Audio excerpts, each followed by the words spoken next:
What up? What up? What up? Good evening, everybody. Welcome to another MK Ultra Money Stream, baby. I had a great weekend. Did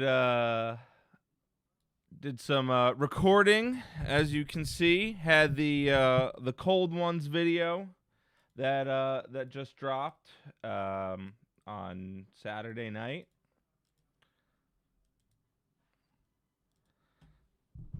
Was not. I mean, I was expecting that, but I wasn't. I was still not. I wasn't expecting it, but I was expecting it. You know what I mean? Because I saw that Cold Ones had posted that they were in New York, so I was like, "Oh, something's definitely going to be going on." And I had notifications on for it, but I didn't see any grog announcements. So I was like, "Huh." Are they bringing grog here? Are they doing a drop? Which they weren't, but they went and they did that meeting in the park, which was a lot of fun. And so so I was running errands that morning, and then as soon as I get home from fucking getting groceries and Pokemon cards, getting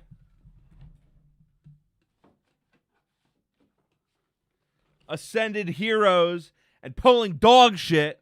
This was not from what I got that morning. I found 2 3-packs. This was from shout out Smoke and Mirrors Hobby on Long Island, who has been hooking me up for the past like 5 years, 5-6 years for Pokemon stuff. But anyways, pulled absolute garbage and everything. Pokemon's not been good to me in a long time. It's been a while since Pokemon's been good to me. But anyways, I got home and literally as soon as I put my stuff down, I get notification on my phone that Cold Ones was doing a meetup in Washington Square Park in like 2-3 hours. So super short notice. So immediately I jump in the shower, get ready, get all my equipment, call up my friend to see who I could have come and help me shoot.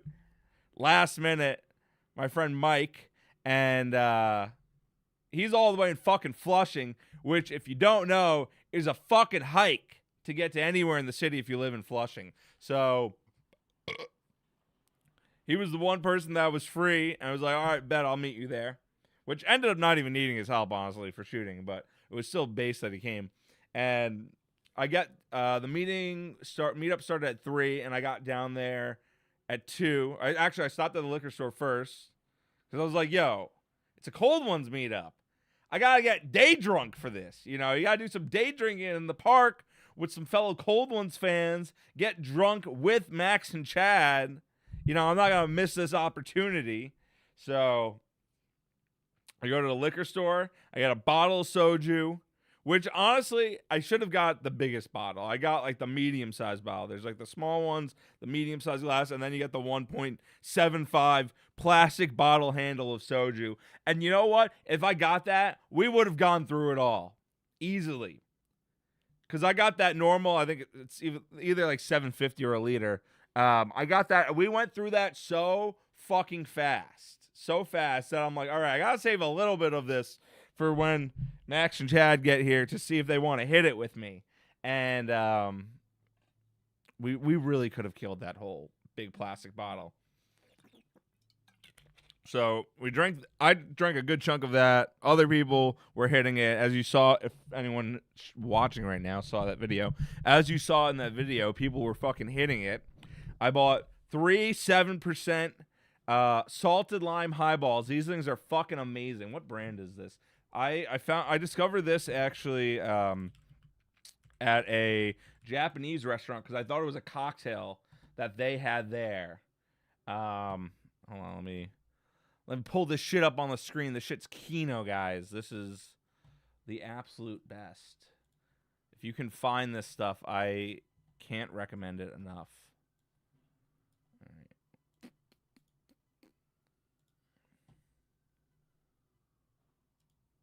Here we go. Higher Than salted lime highball. This is the best canned cocktail I've ever had. No debate. There's nothing that's as good as this. This is the best. This is the best canned cocktail I've ever had because I first had it at a Japanese restaurant on St. Mark's in East Village, and I thought it was a cocktail that they made in-house, and they stopped serving it one day, and I was like, what the fuck do you mean you're not serving it anymore? And they're like, oh, we didn't make it. It was a canned cocktail. I was like, what? Because genuinely, like, when you have a canned cocktail, they always taste worse than any cocktail you can ever make. Because, like, up until this, there's never been a canned cocktail that I'm like, wow, this is amazing. This blows away going to a bar or making it at home. No, that is never the case. Ever in history. Chat, have any of you ever had a canned cocktail that was that good? That you're like, wow, this is amazing. I'm going to keep drinking this because it's good, not out of convenience that it is a pre-made cocktail in a can. Well, this is the exception. The salted lime highball from Higher Than. It's amazing. So I drank like 3 of those because I'm like, these are delicious. They weren't even cold. I didn't even care. They're like $7 each, I think. And I got like 3 of those. Those are all like pretty much the last one I had as soon as Chad got there. So that was 3 of those, drank in an hour and a half. And then I picked up also beer, Tall Boys, of Sour Monkey and Berry Monkey. And those things are 9.5%. So, I chugged the whole one of those, opened another one with Chad. He hit that with me. The way he reacted, he was like 9.5%. I couldn't believe that he scoffed at that. Come on, bro. You're an alcoholic for a living. What do you mean you're scoffing at that? You gonna let me drink mog you at your own event? Come on, bro. You can't do that. But anyways, I chugged the Sour Monkey in one sip, split that Berry Monkey with him. And so now that's the soju, 3 7% cocktails, and then 2 9.5% tall boy beers. All within the span of like, I don't know, like 2 hours, 2.5 hours. So needless to say, I shortly blacked out after the event. No surprise to anyone. And then I went to a bar and drank more with some Cold Ones fans after that, which honestly definitely did not need more alcohol, but I did get food there, so I guess there was some good point to it. And then I was still vlogging at that point, and there's just like, I don't know, at least another half hour of footage that I didn't even watch because I was blackout drunk. I'm like, this is not making the video regardless. And it's torture for me to watch footage of myself blackout drunk. It's torture. I could make it into something funny, but it's not fun to watch. I'm like, all right, this is not going in the video. I'm just not watching that. I'm not putting this through myself. I'll probably watch it at some point because I still got to get the Patreon cut up, the extended cut at patreon.com/MKUltraMoney. If you are not subscribed yet, for $5 a month, less than the price of a beer in New York City, less than the price of a draft beer, you can support this channel. $5 a month, guys. That's not a lot. $5? You can't afford $5? What are you, broke?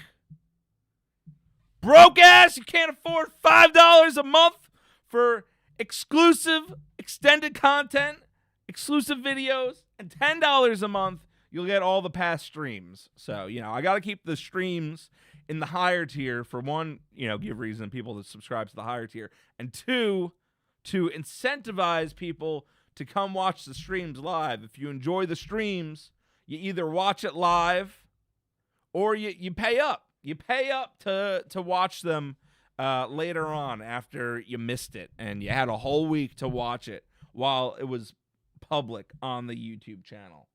So, link in the chat, Patreon.com/MKUltraMoney.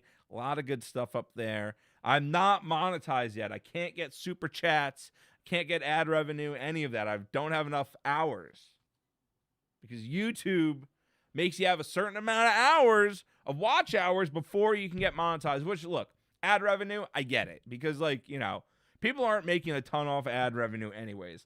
But for streaming, really?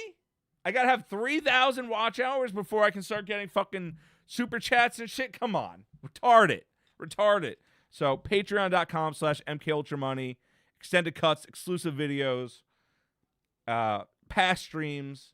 You're supporting this channel that I pay for out of pocket. $5 a month, guys. Less than the cost of a beer in New York City. So yeah, that was the Cold Ones meetup. It was very cool to get to meet Max and Chad. There's like very few people left actually that's been on my list of people I've wanted to meet because I've met so many celebrities at this point. Because I've gone to like so many film festivals and shit back in the day. You know, in college and my 20s, I was going to Cannes all the time. I went to Cannes from 2014 to 2019 every year. I went to New York Film Festival. I'll still go to New York Film Festival, although see a lot less now because movies fucking suck dick now. And just other random festivals and shit. So I was meeting actors, directors, all that shit all the time. So I met a lot of cool people. So my list of like people that I wanted to meet still is like has been very short. It's been like Trump, Kanye, Max and Chad, Michael Bay, and I think that might be about it for like that I really want to meet. Trump, Kanye, Max and Chad just hit, and then Michael Bay. Love Michael Bay. That's like the 5. So it's like I got 2 of those down. So I got like 3 left. And you know, Trump and Kanye being 2 of the biggest names of all time. Those are some huge gets right there, you know, to meet. So yeah, I would say that would be it. That's left. I've met so many cool people. I have a whole list of it. Let me pull up the list. Go over some of my favorite that I've met. Have it in order. One of the first actual like famous person I met that I cared about was the first 2 were Sean Schemmel, the voice of Goku, and Hideo Kojima at a signing of Peace Walker. That wasn't really that interesting. Met Warren Spector soon after, who created the original Deus Ex. I have a sealed box copy of that in my shelf over there. That was like one of my prized possessions of like all my physical collectibles and junk that I love. That's like probably top 3 for me is that sealed copy of Deus Ex. Probably another one would be this Mew Gold Star Delta species that I got for $300 back in like, I don't know, like 2022 from Smoke and Mirrors, my local card shop. And I was like, damn, that's $300's a lot for one card. And I'm like, I'm never going to see this in person again. And I have never seen it in person again. And now that's a $2,000 card.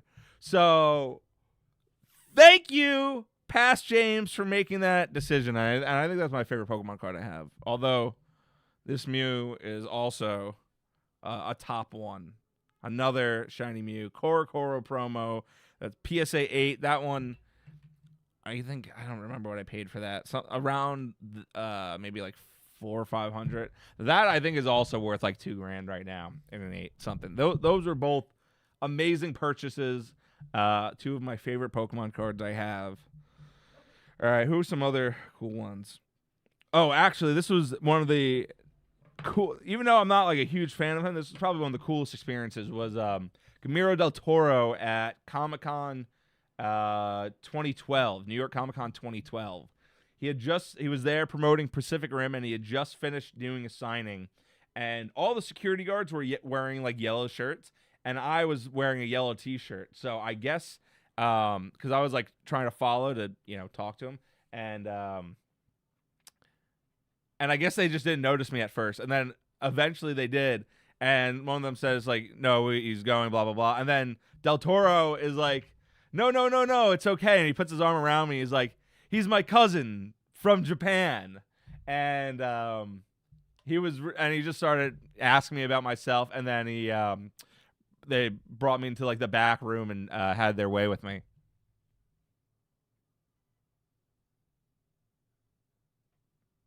I'm just kidding. We took a picture together. But that was really cool. That was like super nice of him.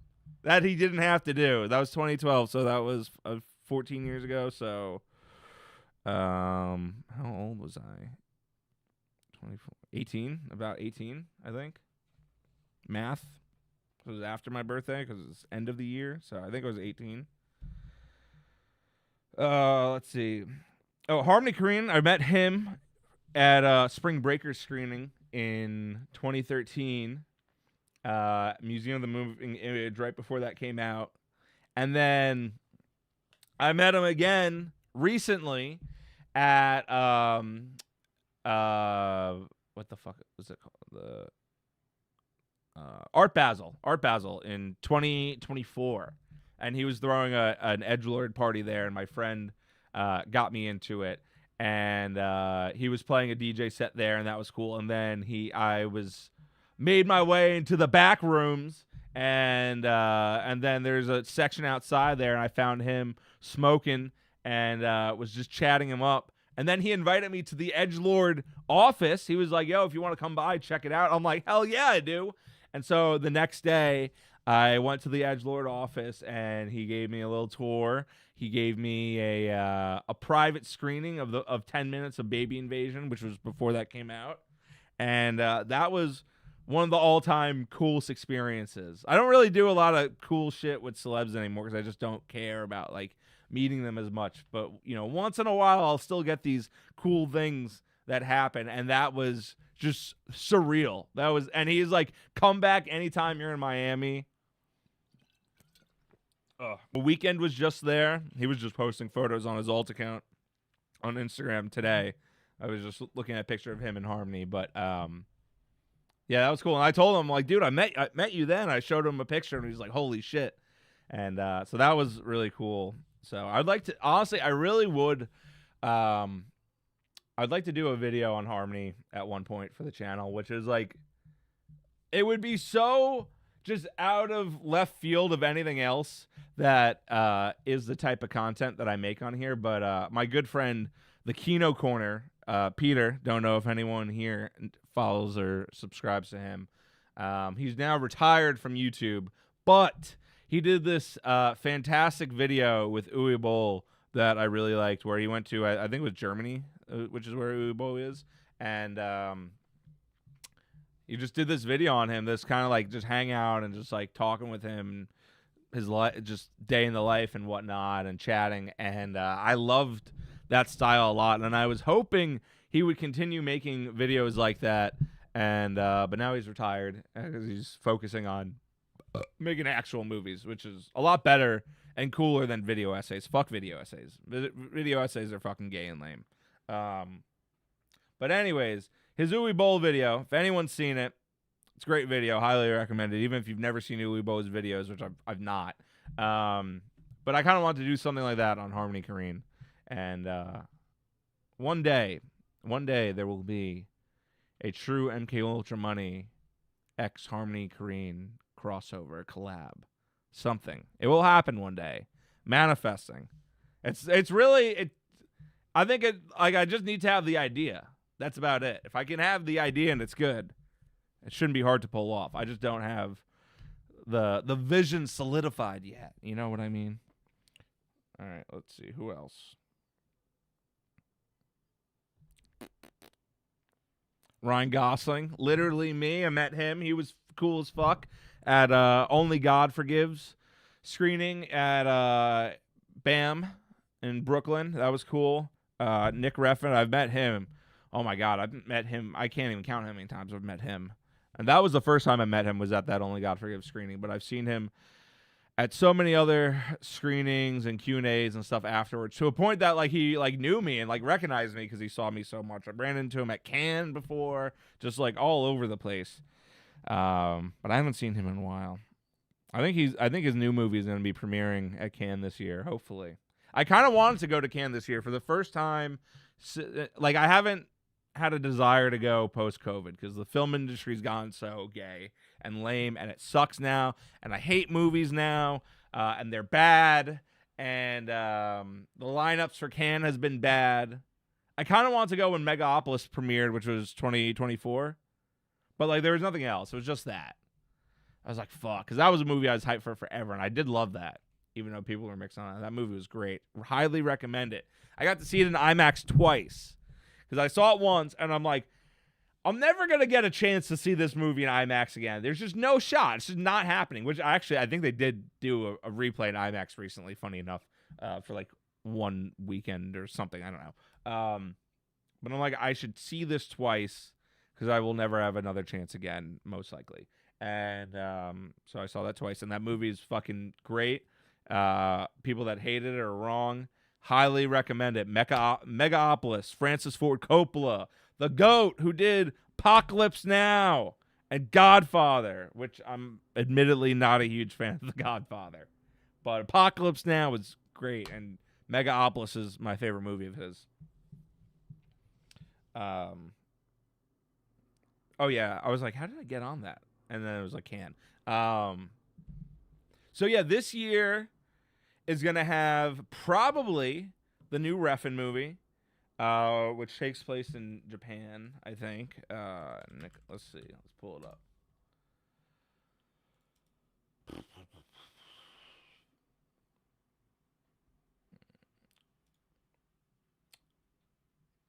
Yes, it's called Her Private Hell, and it's in post-production. So that is like 100% gonna be at Cannes this year. See, like, man, because I'm going to Japan in April, so there's like no way I'm swinging and hitting Cannes in May right after Japan. It's just no chance. One, that's like a lot of money, and two, like doing international travel back to back like that, it's just like there's no shot. But I really want to see that. That's most likely going to be playing there. And then I don't know if you guys are familiar with Ryusuke Hamaguchi, who did Drive My Car, which won Best Foreign Film at the Oscars in 2021, 2022. It came out 2021, so 2022. And then Wheel of Fortune and Fantasy, Sokka 1 and 2, Happy Hour. Amazing filmmaker. He has a movie that takes place in France, and that's also in post-production. And he's just been swinging, man. He had fucking 3 masterpieces in a row with the Sokka 1 and 2, Wheel of Fortune, Fantasy, and Drive My Car. And his most recent film, Evil Does Not Exist, was not great, but it was better than I expected because it just sounded really boring and uninteresting. And it wasn't like great, but for the premise, I was like, oh, this ended up being more entertaining than I expected because Hamaguchi is just great. So highly recommend him. I'll put his name in the chat so you know how to spell it.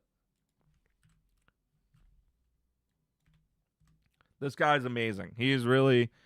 There's very few filmmakers that I will get hyped for anymore because movies are bad, and even the great auteurs have like fallen off. Like One Battle After Another was not great.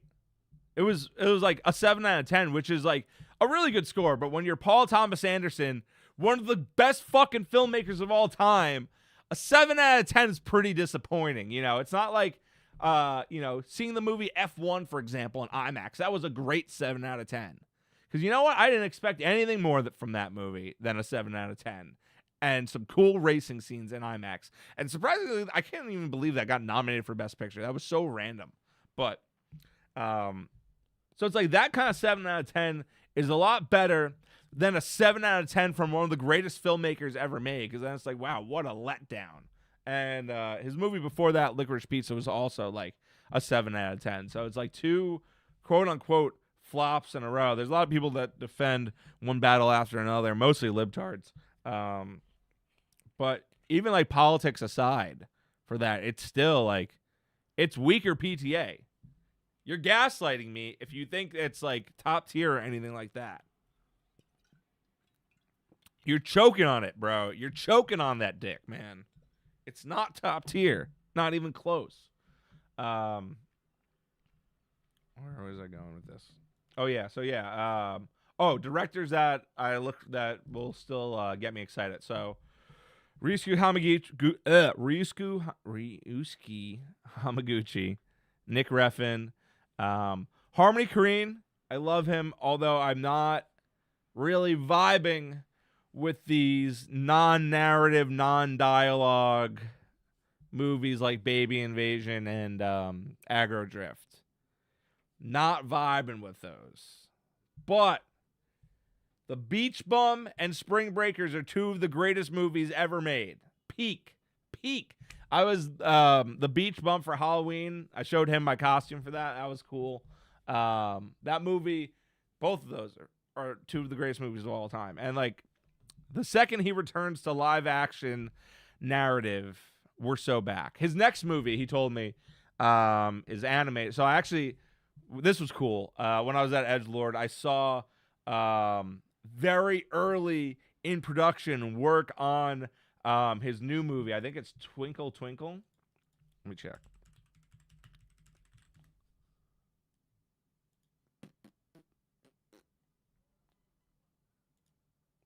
Oh, The Trap. No, it's The Trap. Okay. It's The Trap. So, I thought, what was Twinkle Twinkle on? All right, I guess it's The Trap. But I saw like very, very early work of the movie, and so this is a movie that has been trying to get made for fucking years. What? Why am I? See now, okay. I'm confused because I could have sworn it was Twinkle Twinkle because I think I remember The Trap being announced afterwards, and that was like more like anime style. This was not anime style what I saw. But anyways, it says on IMDb The Trap is in post-production, and yeah, I remember that being announced. That's anime style. And what I saw was not anime style, it was some other animation. But I think the other one was Twinkle Twinkle. But anyways, I saw very short like trailer that they were working on for that has not still been shown off anywhere. Like very early animation. So that was just really cool to see. That was just such an awesome experience. I gotta get back there. I gotta get back to Miami. I need to hit them up. I gotta show up to the fucking office. I got contact info of a few people there, so I would probably hit them up instead of just like randomly show up. Be like, hey Harmony, you remember me from over a year ago? Hey, what's up, man? So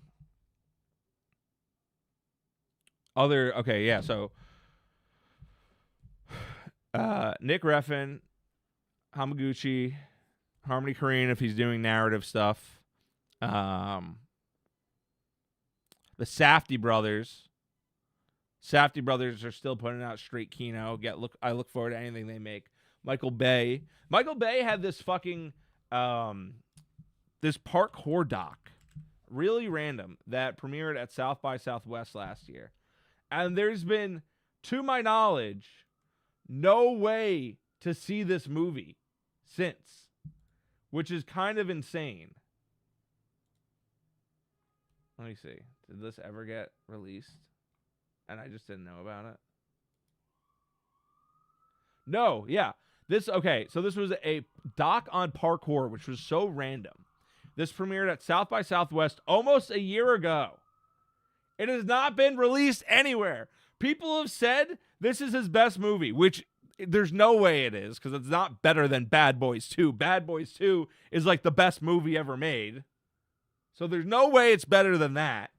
But look, if Michael Bay is going to do any sort of doc, a parkour doc, yo, that's going to look cool as shit. It's going to be dope as fuck. So, as weird as that is, I want to see that. and that has not been released, which is very sad. He has the Skibidi Toilet movie he's been filming, which I think it's just a short. Like, I don't even think it's a full movie. I hope not. That'd be like so sad if he's like wasting his time on a full Skibidi Toilet movie. And it's like at this point it's so like, do kids even care about Skibidi Toilet anymore? I feel like everyone's moved on from that. I don't talk to children, so I wouldn't know. So correct me if I'm wrong. If anyone in the chat talks to kids.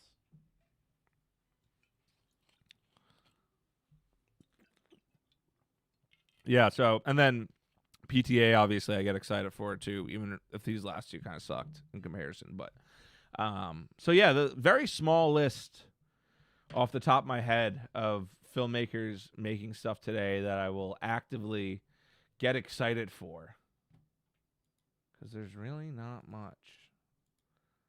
Let me sign into my letterbox. Why is that signed out? See if there's anything else on here, anyone else on here that I'm forgetting. Oh, Michael Mann, duh. Oh my God, Michael Mann, the GOAT. Even if Ferrari fucking sucked, that movie was not good. That movie was boring. But holy shit, Heat 2, cannot wait. Christian Bale just got announced for that. Leo's in that. That movie's gonna be Kino. Very small, like I said, guys. Very small list.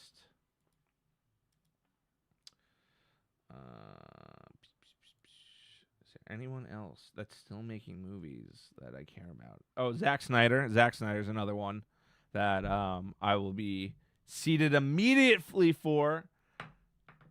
He only has 3 feature films, but David Robert Mitchell, who did just some random indie, his first movie, no one really cares. Then he did It Follows, which was one of the few great horror movies, and I can't even call it recent years anymore. It's been over 10 years. It came out in 2014. That's how bad horror movies are. I mean, movies in general, but horror's already been bad for a while. And I remember seeing that and be like, wow, this is amazing. And there really hasn't been any great, for the most part. I'm sure I'm forgetting a couple, but there really hasn't been any horror films that have been that good since. And then his masterpiece, Under the Silver Lake, which if you were following me on the old channel, I did an episode on that with Peter, the Kino Corner, which still gets views to this day. That's one of the few things on the channel that still gets views. And that is one of my favorite movies of all time. I've watched it 11 times. And I am so excited for his new movie this year, Flower Vale Street, which is some sort of weird dinosaur movie, Spielberg-esque. I don't know. Anne Hathaway's in it. Ian McGregor's in it. It's tested. It's had screen testings, and then they've changed stuff up and stuff. I think there's not a lot known about it, but that's coming out. It's supposed to come out in August. I'm hyped for that. That needs a trailer soon. That could also technically, I guess that could technically be at Cannes. Oh my God, if that's at Cannes, if that movie's at Cannes, I think I would somehow find a way to go. Oh my God. If that movie's at... There's like very few movies I would do that for. If David Lynch were still alive, I would do that for one of his movies. I hope that doesn't play at Cannes now. It might be too commercial. I mean, they have commercial stuff, but like...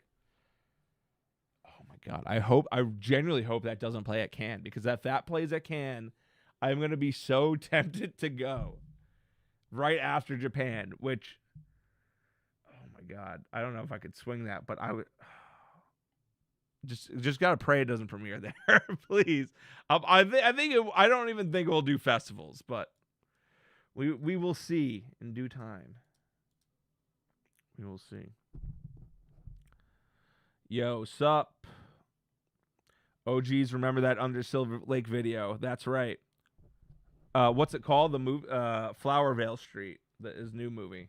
That's let me pull it back up.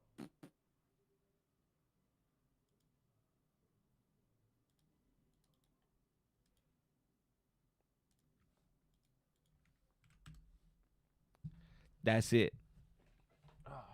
Finally, some people in the chat. Here I've been yapping for 30 minutes before anyone said anything. It's been so quiet in here. It's okay. I've gotten good at yapping now. All right, let me go take a piss break real quick.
Thoughts on Scorsese and Villeneuve? Well, Scorsese is one of my favorites, although slightly overrated, I think.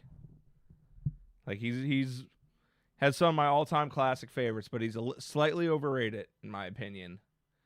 And he's definitely does not put out a consistent repertoire of Kino. He's definitely someone that I'm not going to get excited for every movie that he puts out because there are plenty that are just kind of whatever.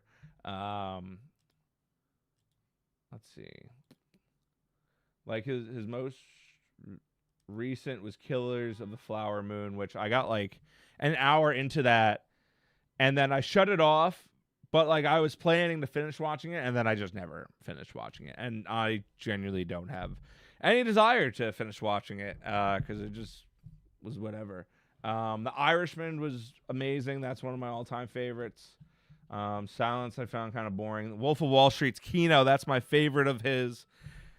It's just, you know, there's something about the Wolf of Wall Street. It's just everything appeals to me. The degeneracy of it, of the time period, everything. Like it's just, oh, I love that movie so much. That's a James movie. That's very much a James movie right there, is The Wolf of Wall Street. I'm due for a rewatch of that soon. The last two times I rewatched Wolf of Wall Street, I started making money again soon after. All right? January 2021. Started making money in crypto soon after with Phantom. Then June 2023. Literally, I think that was the day I bought Mog. I think that was the day Mog dropped. And then just ran it up into 2024. So it's like I'm waiting to rewatch that, but like it has to feel right. Like I can't force it. Because I know when I rewatch that movie again, everything is going to pump. I'm going to start making a lot of money again.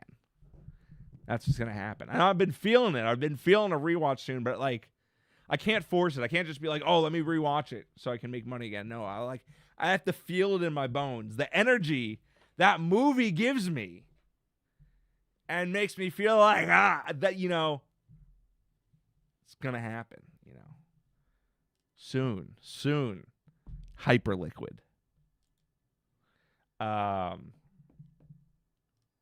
Yeah, Casino, great one. I like Casino more than Goodfellas, honestly.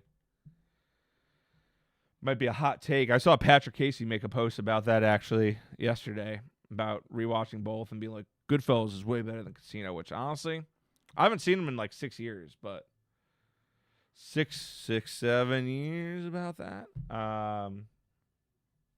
But I don't know. That was me rewatching them both. I was like, damn, Casino's way better. But I'm sure when I rewatch Wolf of Wall Street, I will end up probably wanting to rewatch Casino and Goodfellas as well. Never was a fan of Raging Bull. Taxi Driver is good, but I think it's overrated. After Hours, King of Comedy, those are pretty good.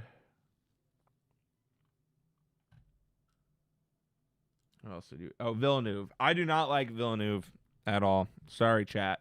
Sicario, actually, goat it. Prisoners, pretty damn good. Blade Runner,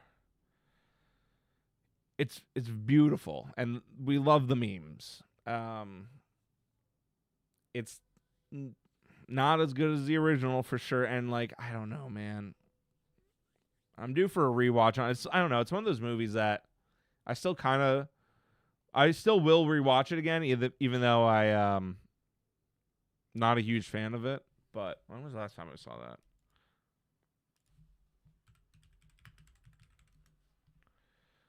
Let's see.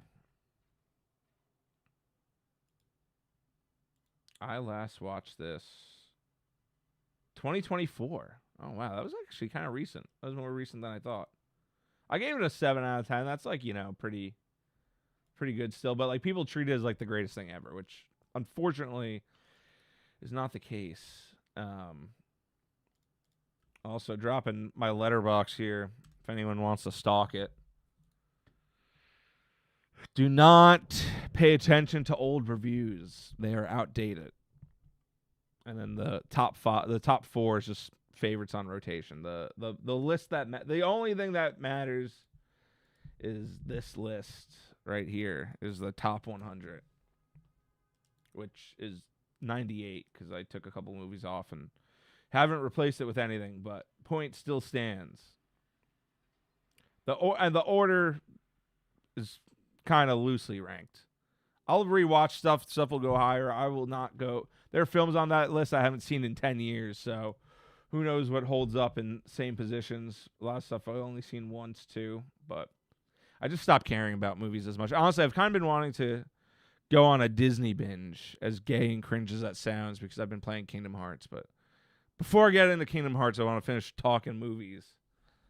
Villeneuve. So, yeah, Villeneuve, I feel like he should just stick to thrillers instead of sci-fi. I don't like the Dune movies. I think they're boring as fuck. I didn't like Enemy. I didn't like Arrival. Villeneuve is best when he does thrillers. Sicario was goated. That movie was so good. I think I saw that at Cannes. I think I saw that there. Let's see. God, that was 11 years ago. Pretty sure I saw that there. Let's see. I did. Yeah. Crazy. Oh, yes! Oh, my God. Core memory just came back. I fucking forgot about this. There was, so at Cannes, there's obviously tons of parties for films, and there's many ways to get in, such as knowing people to get on the list, or if you're me, sneaking into them. So at Cannes, some parties will be like far away villas, and you got to take shuttles to get there and show tickets and whatnot. But this was on the beach. So at Cannes, they'll have the beach, and they'll have just tons of venues, all right, across the beach. Tons of venues, right? And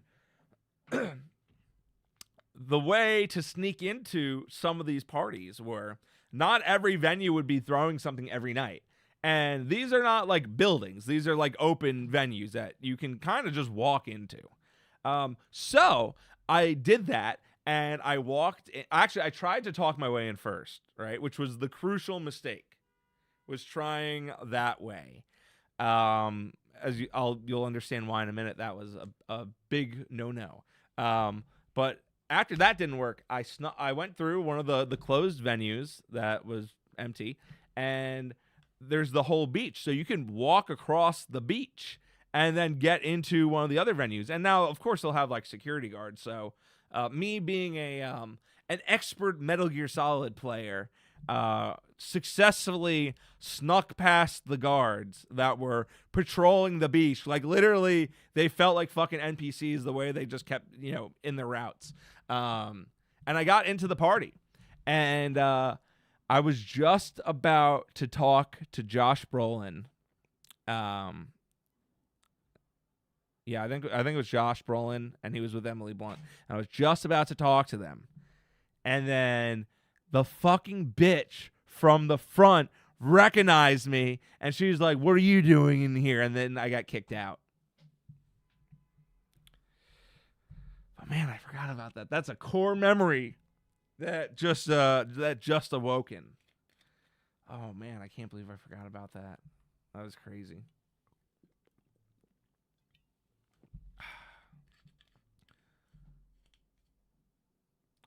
Do you rate Tarantino or Nolan? I don't. Both are bums. Tarantino, Once Upon a Time in Hollywood is one of the greatest movies ever, and his best movie by far. And other than that, he's decent, but he's very overrated.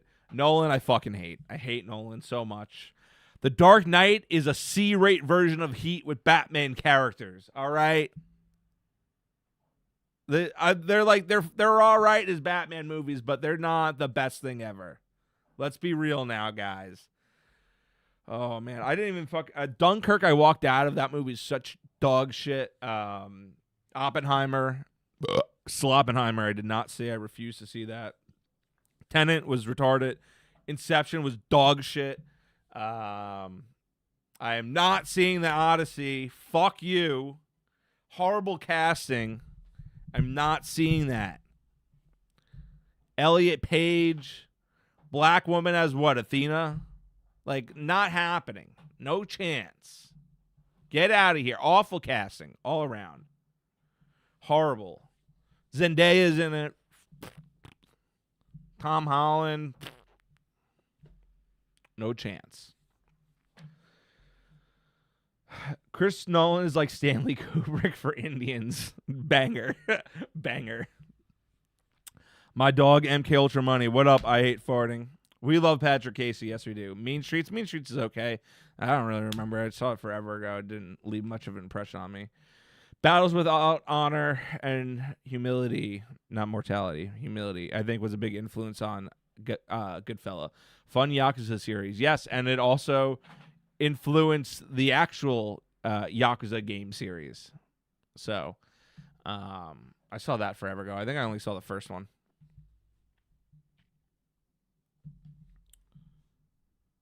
This is the movie episode, guys. This is the movie episode of the stream. All right, going back to more people I've met. Moot, creator of 4chan. I met him twice. I used to live in the East Village when I dormed there for 1 year, and he lived on St. Mark. So I ran into him twice in the same spot, the same exact street corner both times. That was cool. Moot's a cool guy. There's one time I met Joaquin Phoenix, and I told him The Master is my favorite movie ever, which it was at the time back in 2013, which is still up there for sure. Not my favorite anymore, but it's very high up there. And his response immediately was like, "You got to watch more movies, man," which I thought was very funny. I met a lot of people that year at New York Film Festival.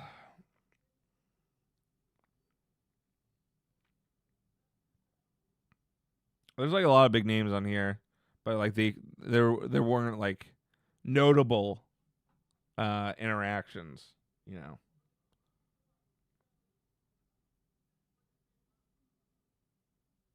Like I've met Ben Stiller and Bill Murray and stuff, but they weren't like notable interactions. They were very short, so it's like, you know, trying to go over the more meaningful ones that stuck out to me. Oh, this was a good one. In 2014, they were doing the season 4 premiere of Game of Thrones at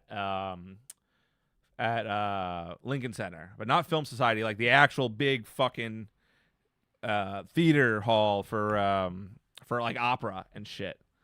And I was I found out, I forgot how I found out it was going on, but I was like, all right, I'm going to find a way to get into this screening, right? And I always used to dress up in suits when I was younger because I'd be underage. 2014 I was underage still. Under 21, not like, under 18, under 21. So I'd always wear suits because I would be able to go to bars.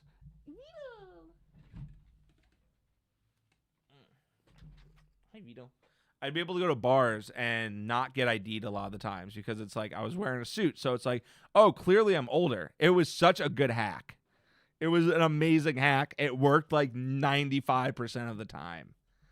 I remember asking people how old they think I was, and I remember like 26 one time when I was 19 because I was wearing a suit. I'm like, that's crazy. Just thinking back because I look so young at the time. I clearly do not look of age, but so anyways, yeah, so I get there and big red carpet and all this stuff, and then I see on the side of the building some people smoking. And it was I think it was one of the producers, and I think it was the guy. What was his name? The guy with wait, hold on.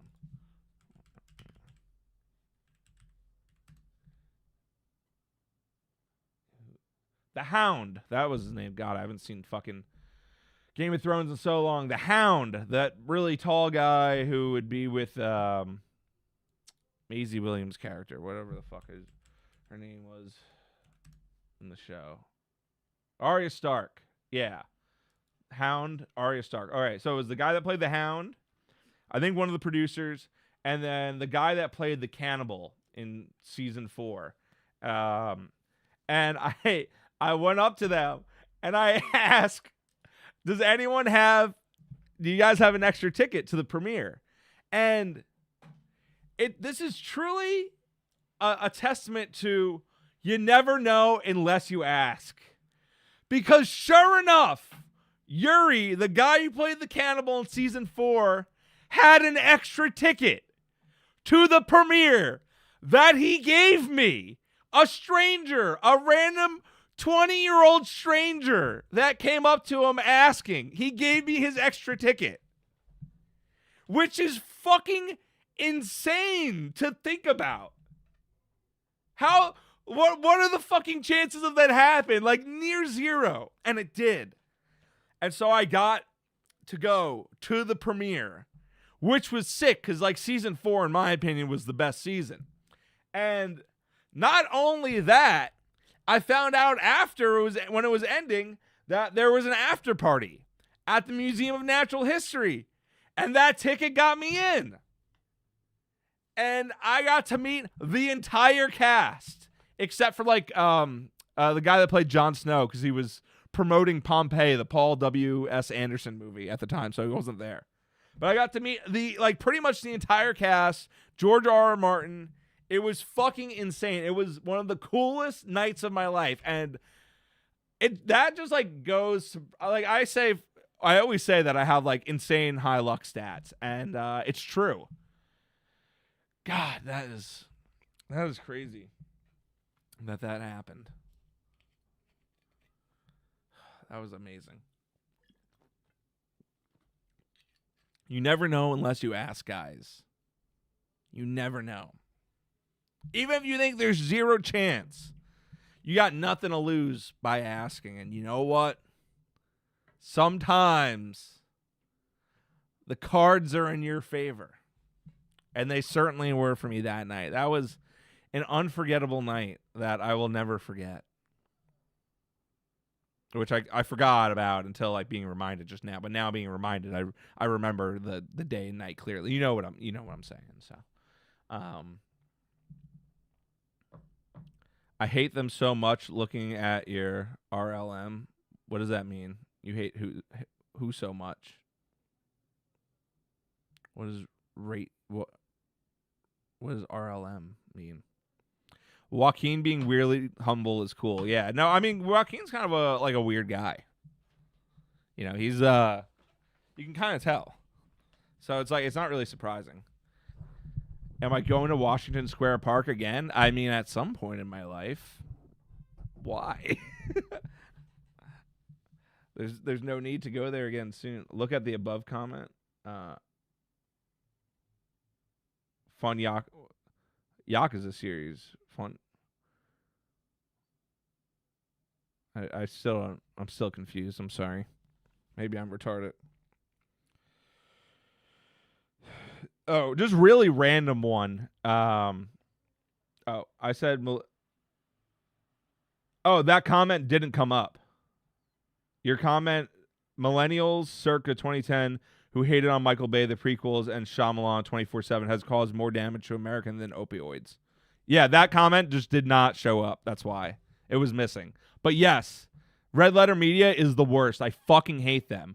The prequel movies, I agree so much, man. Their reviews of the prequel trilogy is undoubtedly the worst videos on YouTube ever created, bar none. There's nothing worse on YouTube than that. That has destroyed so much film criticism. That has like set a horrible precedent for the future to come.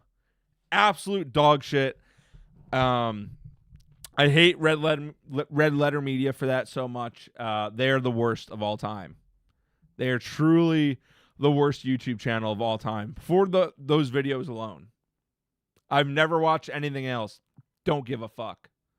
They've done so much damage to film criticism with that, and midwits love repeating that shit. But the one silver lining is, like, if someone references that when criticizing the prequels, I can immediately dismiss their opinion because they're fucking retarded.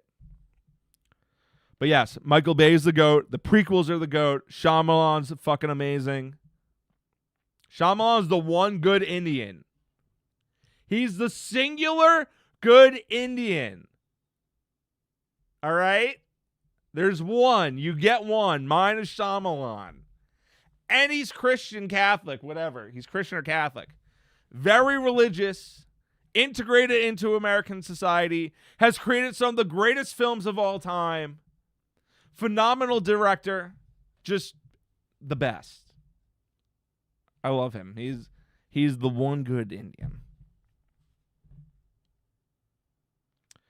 Rewatched Northman and liked it more the second time. I like the honor and culture aspect. He had to do it for the lore. Yeah, I don't know. I'm not too big on Robert Eggers. Like, his movies look really pretty, but I'm not like, I don't know. They kind of bore me a bit.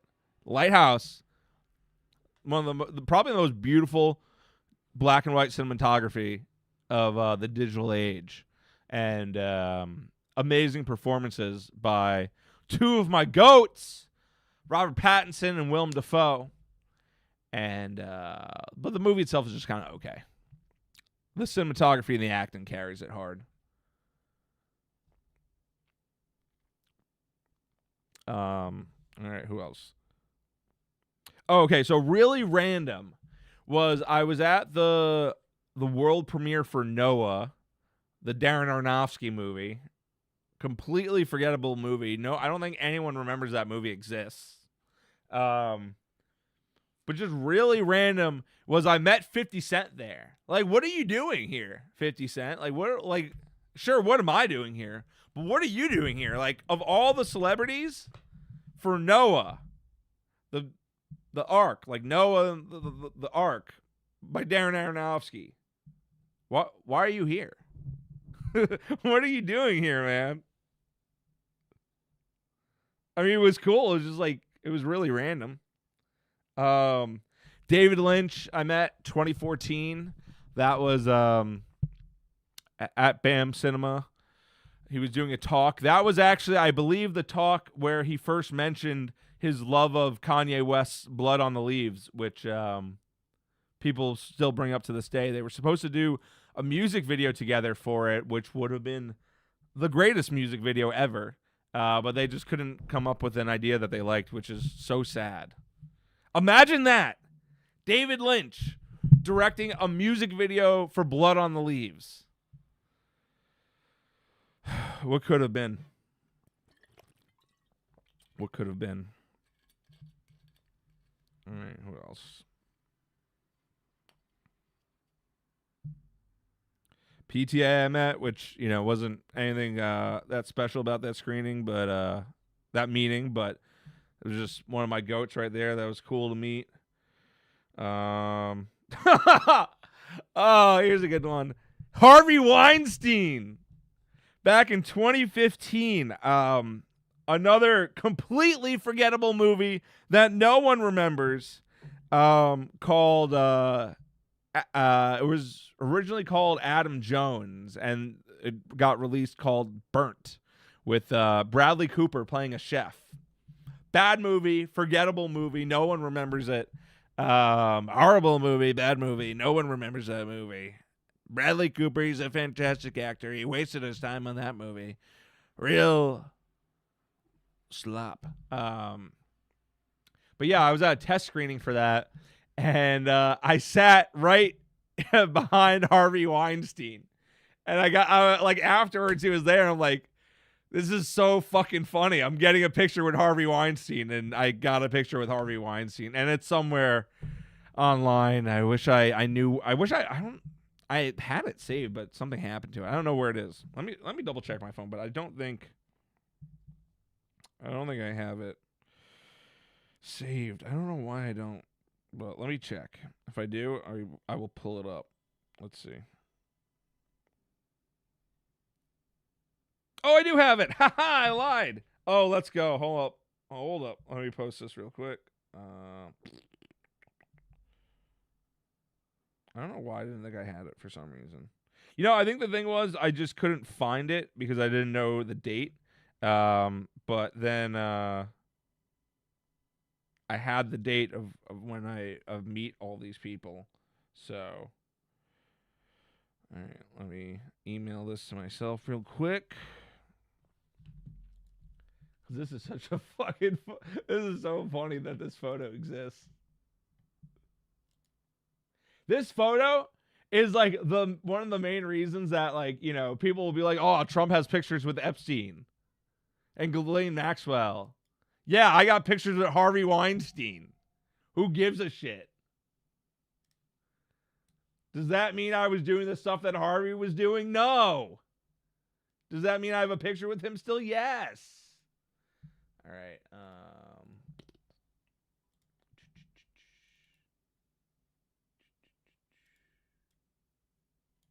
Here we go. There I am on the left and Harvey in the middle. That is an iconic photo right there. Me and Harvey Weinstein, baby. Oh, fuck.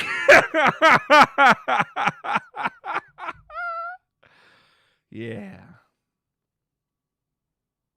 Yep. Me and Harvey. Yeah, so I don't give a fuck who has pictures with Epstein. I got pictures with Harvey Weinstein. It doesn't mean anything. Oh. Oh my god. And there's a picture I took of me. Well, I'm not going to send this one. It's less interesting, but there, yeah. There's the picture I took of me sitting behind him. Yo.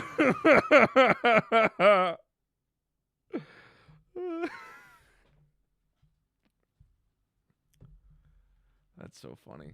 Harvey's a patriot, low key. Kind of. Little low key. They don't want us saying that, but back when Harvey was making movies, we didn't have ugly chicks leading them. We had beautiful women, the most beautiful women you've ever seen. And then they locked up Harvey for rape, and now you got Zendaya starring in movies. And frankly, no one's going to the movies anymore. You wonder why. It's all woke and mystery meat mulatto Zendaya mutt. Not great. No one wants to see these movies anymore. Harvey, I can't say if we should bring him back, but, you know, maybe let him do some casting from jail. I think we can make that compromise. Agreed on Shyamalan. him, Kanye, Kubrick did so much to end stereotypes against their people, and it was all for nothing, man. Yep. Real shit.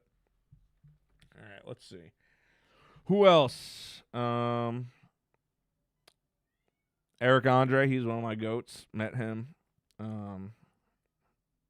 That was at a comedy show that he did. And he watched, actually, man, I was so aggressive with my shilling back in college. My short film, Penis Boy, real ones know.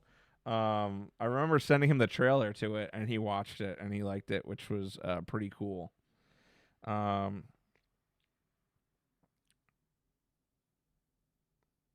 at least he said he liked it. Regardless, it was amazing that he fucking emailed me back and whatnot. He's definitely a low-key influence of this channel and my comedy in general. I mean, Eric Andre's show, when that was going on, that was peak. That's one of my all-time favorites right there. Let's see. Another really cool one was Gaspar Noé, who did Enter the Void, Irreversible, Love. This was at Cannes 2015, so this was the same year as the Sicario party that I had the incident at. And this one, I don't even remember how I got the ticket for this. This was just me schmoozing, and I got a ticket for this. And or no, wait. No, I didn't have a ticket for this. This one was all Speech 100. I had a picture of someone's ticket, right? I had a picture of someone's ticket. And there was a shuttle that brought you to the venue where this party was, and it was at this like big club and whatnot. And I had a picture of someone's ticket. I probably still have that picture. Let's see.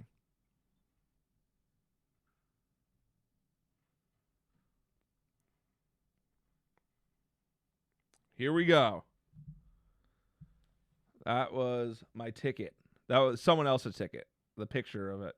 And, I flashed that at the shuttle, and I'm like, I lost my actual ticket, but this is my picture of it, blah, blah, blah. And they pretty much were like, we'll let you on, like, later in the night after it fills up more. I'm like, all right, whatever. And they did. And I got in eventually. I got shuttled there eventually. And then I had no problem. I don't think I had problems getting in once I was there. But I got this video.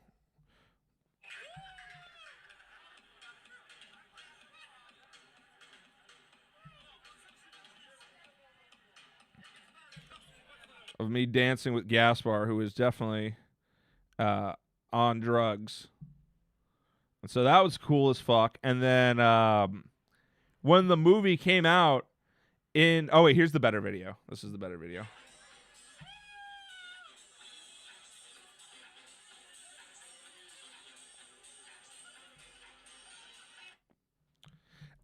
When the movie came out later that fall, I went to go see it again at Angelica Film Center downtown, and Gaspar did a Q&A there. And after the movie, I went up to him and like, yo, what up, man? I saw the movie when it premiered at Cannes, and I was at the after party, and I took this video of you dancing, and he was laughing so hard at it. He pulled the actress over that was in the movie. He was like, you got to look at this, and showed her. And that was, oh my God, that was peak experience right there. Oh, man. That was so fun. Man, these days are bringing me back, guys. I had such an incredible run, 2014 to 2019. Going to Cannes, partying there, meeting people. Oh my God, unmatched. I'm feeling so nostalgic right now. It was such a good time. It was really one of the best times in my life. Which, like, I don't know. I don't think as much about the rest of the stuff from those years, but I think about Can itself, and because that's just a shining moment from those years, and sometimes I have regrets that I spent all this time trying to get movies made and I didn't start doing YouTube earlier, or at least seriously earlier. And because I've had even not even just the MK Ultra Money channel, the first one, but prior to that, I had a couple endeavors with friends trying to do a Let's Play channel and shit like that. And yeah, I kind of wish I took it more seriously, but at the same time, having film as the forefront, I got to experience these amazing years right before the film industry died. You know, I would say 2020 was the death of film. And when I think back on these, I have no regrets. And these are magical moments in history. Let's see. This was another party for The Big Short. I don't even like. It's been so long. I forgot how I even get into these parties. That one, I met Steve Carell. I met Adam McKay, who's big libtard, but he was cool. And I was like talking to him like as like the party was like ending, and I was like just sitting at a booth for like an hour, just like shooting the shit about whatever. When was that? That was 10 October.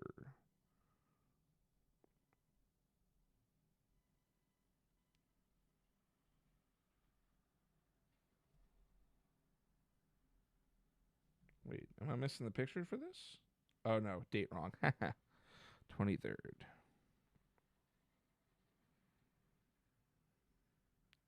Oh, here's the picture of me and Gaspar at the screening in New York. There's that.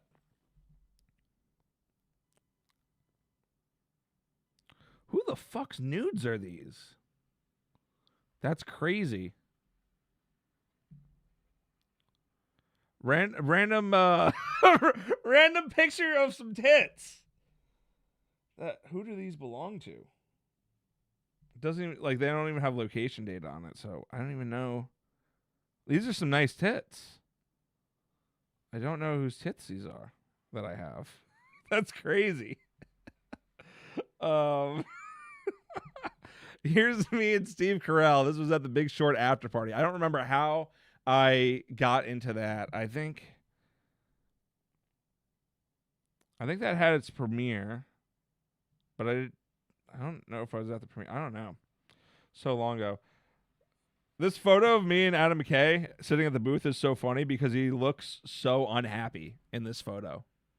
He looks so wish he wasn't there right now. Which is, I don't know if you can see it that well, but it was so it's so fun. I don't know if that's just how he takes photos or what, but he did not look happy. I don't know if you can see that well. I'm not sending all these fucking photos to pull up on screen. Dude, whose tits are these, man? That's crazy. I'm trying to think who I was hooking up with at this time.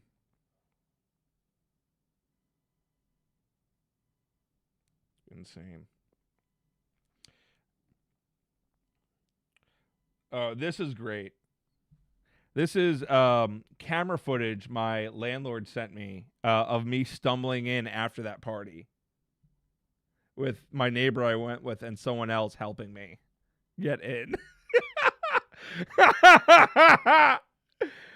That is definitely one of the drunkest I've ever been. Apparently, I threw up on the stairs too, and I don't throw up from drinking. So that's like one of 3 alleged times in my entire life that apparently I threw up from drinking. So God, that is funny as fuck.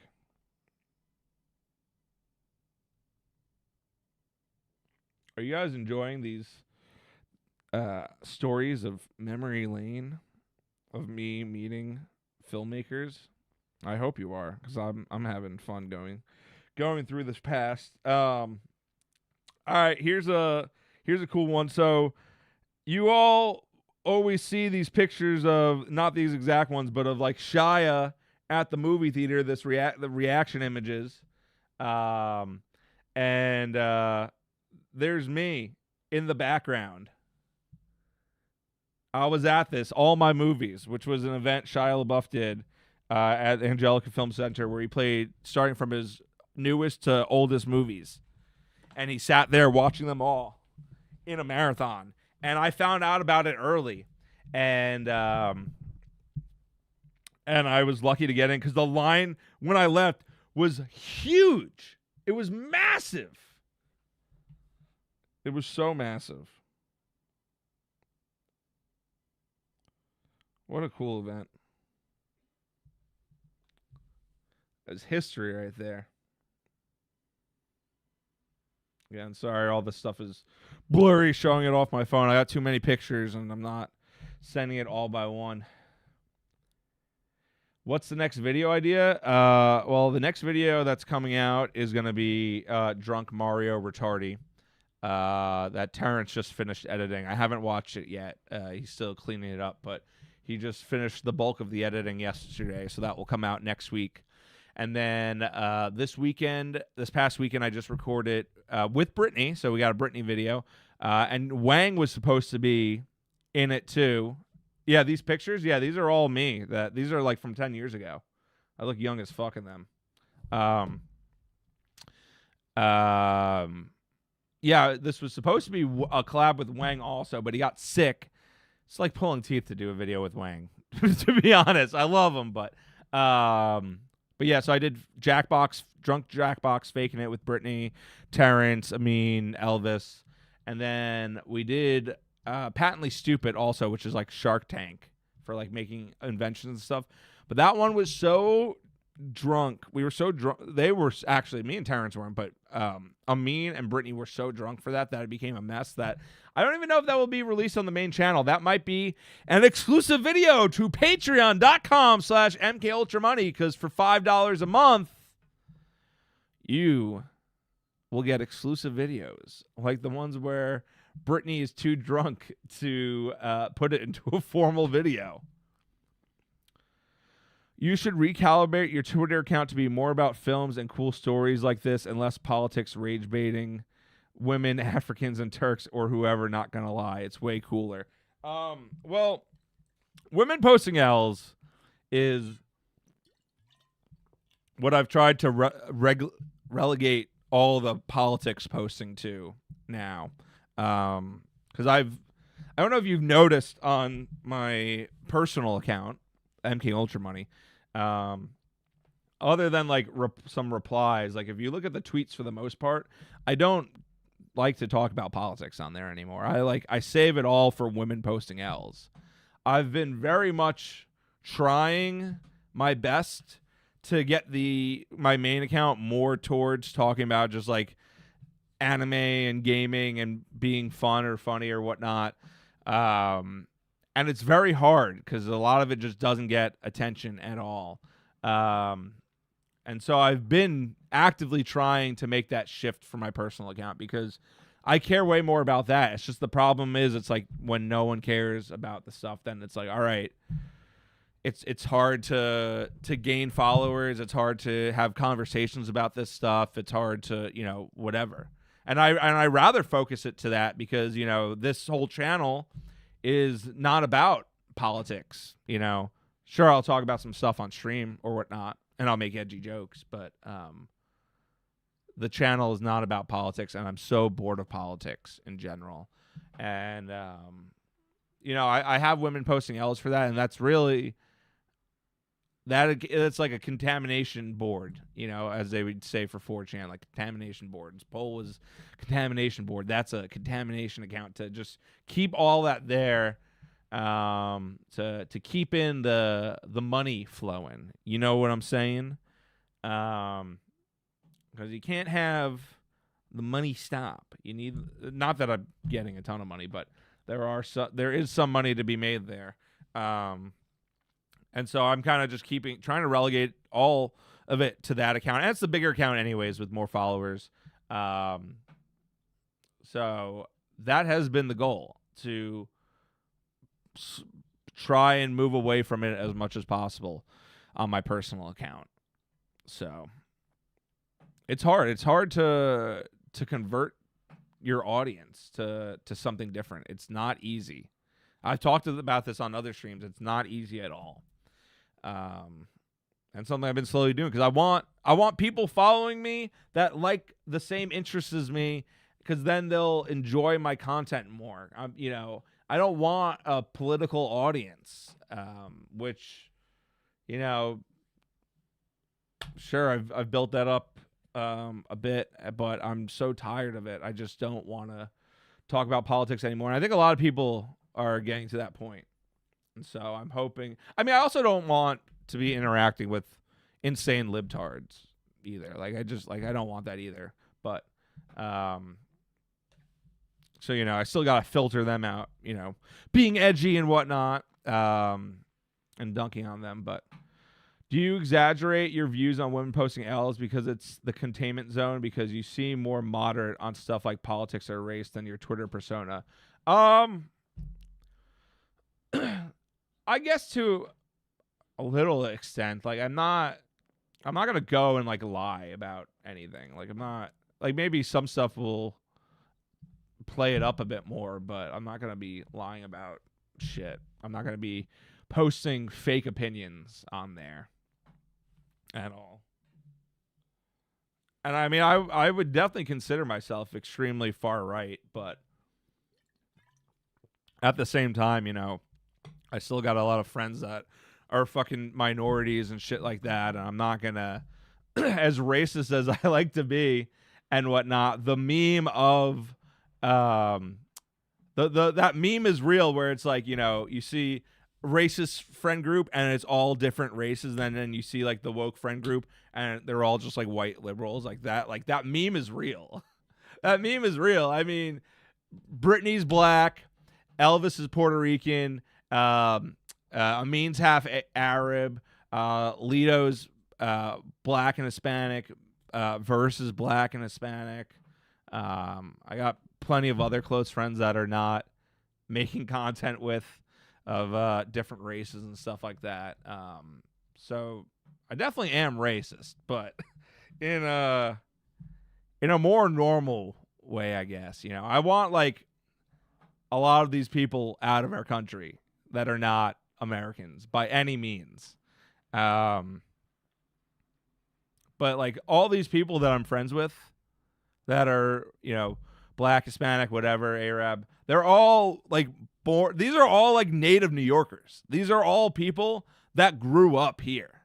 They didn't come here from whatever other country or whatnot. These are born and raised New Yorkers. These are real dead ass New Yorkers. And I'm gonna wrap this up because I really don't feel like talking about politics tonight. If you deport all the people from New York, right, that are other races but weren't born here, if you deport them all, and then you lock up who's ever left that is actually committing crimes and shit like that, and stop letting them get away with that, you will just solve race relations so quickly. You will solve it so fast. Race relations have gotten as bad as they are because we've imported millions of people from other countries that are incompatible with American life, and you have so many criminals that are free to roam the streets and don't face proper punishment. And if you fix both of those two things, I guarantee you race relations get fixed overnight. Because, yeah, you got some people that truly only like white people. But for the most part, they're not going to care once you get rid of the problem. Because the people that aren't the problem are totally cool. But anyways, that's enough about politics tonight. I'm having more fun reminiscing on stories. Brittany drunk? Imagine. Yeah, I know, right? Politics low-key fell off. Yeah, it did. It's so boring now. My two best friends are Turkish and Indian, but they were born and raised in America. Every Turk and Indian from Turkey and India I've met, or from Germany or Canada, has been horrible. Exactly. You get it. They're genuinely the worst. I can go off about Indians forever because I've had Indian roommates from India, and that is where the hate started.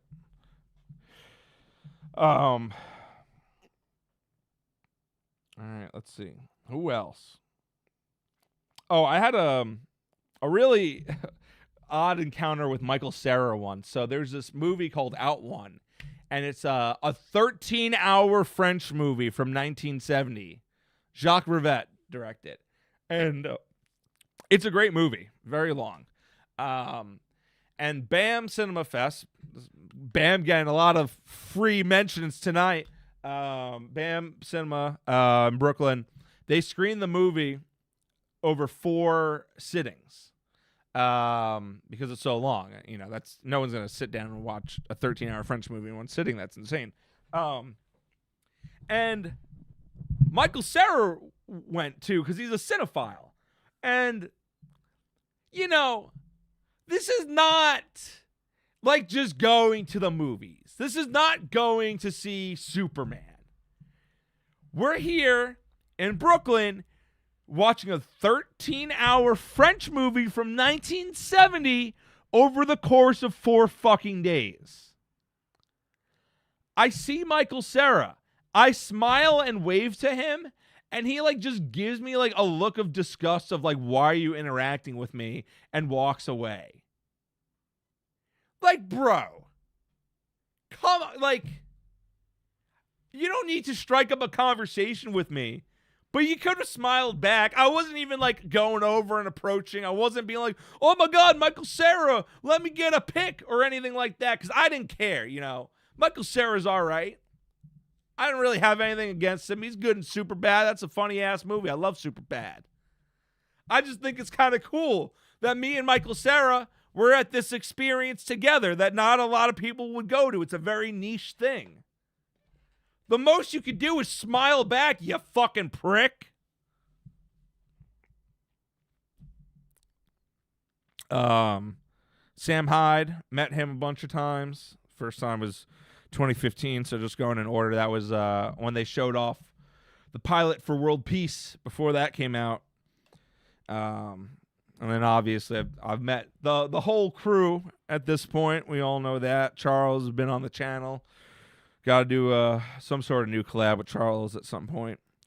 Michael Mann I met. That was at a screening of Black Hat when they first played the director's cut. And again, BAM Cinema in Brooklyn. They've done so many good events there over the years, and I've not been there in forever. I used to go there so much, make the trip out there.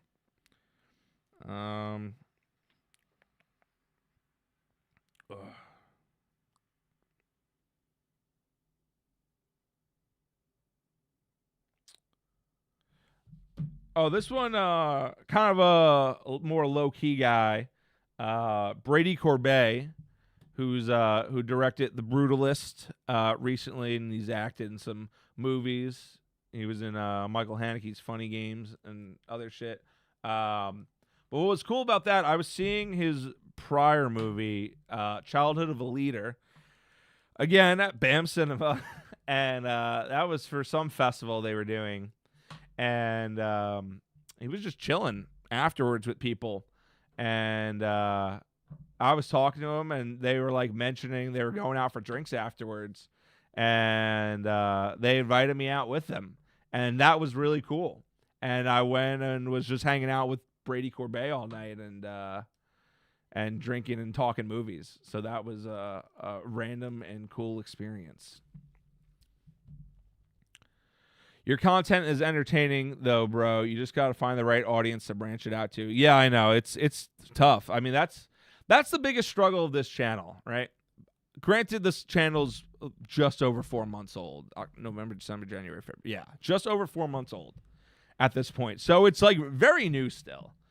And I'm at just under 1,200 subscribers. And, man, I know the videos are fucking great. I know they're great. I've done other videos for years. I see other content that's out there. I have, I know I'm funny. I know I understand editing. I know I understand cinema. Like, no one will tell me that they're not great. I know they're great. Some are better than others, of course. But I know my videos are great, and I'm confident in that. And the struggle to find the right audience is not easy, man. I've been like praying that this vlog that I did for the Cold Ones meetup blows up. Because I need to, if I could capture the Cold Ones audience, the audiences I need to capture: Cold Ones, MDE, Brandon Buckingham. If I can capture those three audiences, I'm set. That's the core audiences, and people that just liked old Filthy Frank in 2016 YouTube. Those four audiences. If I could capture those four audiences, I'm set. I'm happy to be proven wrong if my content gets shown to the right people and they still don't like it. But I'm confident that the moment my content gets in front of the right eyes, shit will go crazy. So, and to be successful, you got to be delusional. If you're not delusional and you don't believe in yourself to an almost unhealthy degree, you're never going to make it. You got to believe that you are him, that you are that. You know the word, the black people word that I shouldn't say on YouTube. You got to be him. You got to have delusions of grandeur. If you don't, that's what, like, everyone that's successful, for the most part, they have in common is being delusional. No one gets famous without being delusional, unless you are a fucking Nepo baby and have connections already like that. You have to be fucking insane to think that you are worthy of and good enough to be famous. And you know what? I am delusional. I am insane. I am crazy. In like the good way, not like the weirdo way, like in the healthy amount to be successful. And I am, and I know I will get there, but it do be a struggle putting all these effort into videos and thumbnails and ideas and travel and money and blah blah blah for only a few hundred views. You can make the pain less by subscribing to patreon.com/MKUltraMoney for $5 a month, less than the price of a beer in New York City. You can support this channel and my dream. That's crazy. Guys, you should be doing that right now if you're not already subscribed. There's exclusive content on there. There's extended cuts on there. There's all the past live streams on there, guys. You got to subscribe or else, please. Do a video with Charles where you do street interviews doing niacin flush. Yeah, I gotta figure out what I want to do with Charles. I want to do a Halo drinking video with Charles. I haven't talked to him in a while.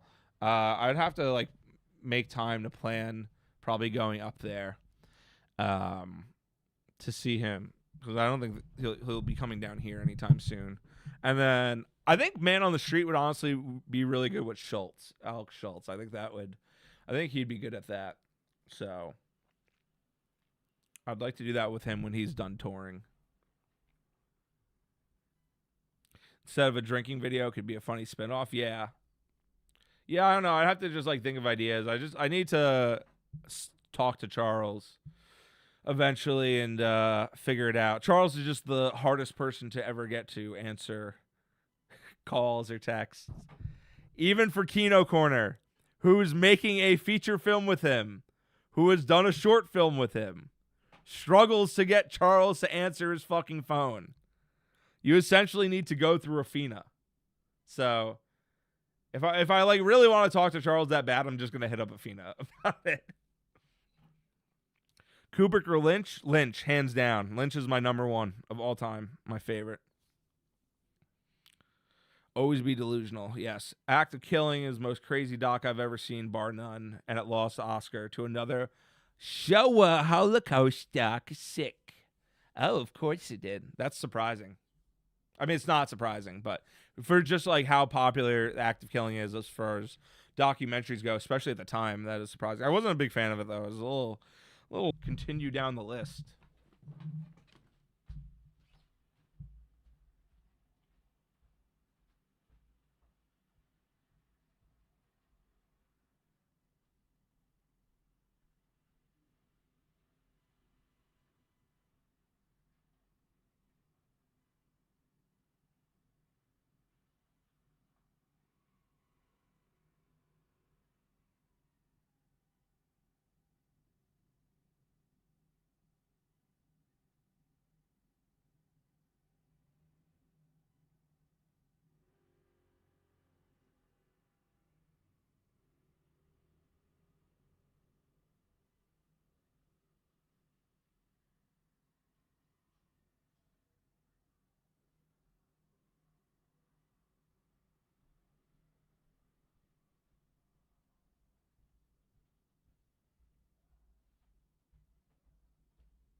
You know, I was thinking just now, it's like going back to like the delusion thing.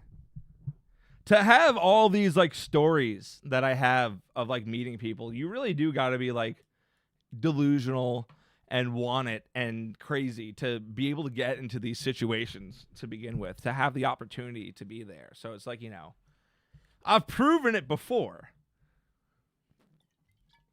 in other ways. All right, who else we got?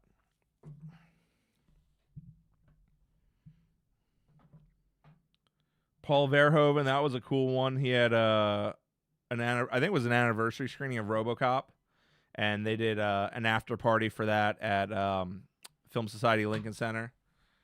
So that was cool. Again, the chill with him there, talk to him. He's one of my all-time favorites.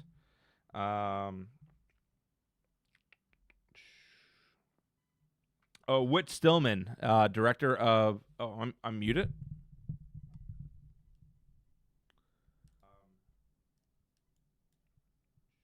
Oh, I'm not muted. Wait. Whit Stillman. Yeah, no, I'm. Director. Yeah, I'm not muted. I'm good. I hear it on my end. Like I hit the stream on here. Yeah. Oh, I'm not muted. Yeah. No, we're good. I think that's on you, man. Whit Stillman. I don't know if you guys know him. He's a director that did from the '90s. He did Metropolitan. He did Last Days of Disco. Yeah, the sound. I assume it's on your end because I have the video player up right here on YouTube, and as soon as I unmute it on YouTube, I hear it. Yeah, the sound. I assume it's on your end. Yeah, it's definitely not on my end because I hear it on here.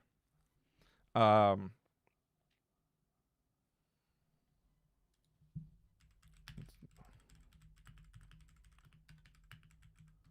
I'm talking as if you could hear me since you said your sound's muted.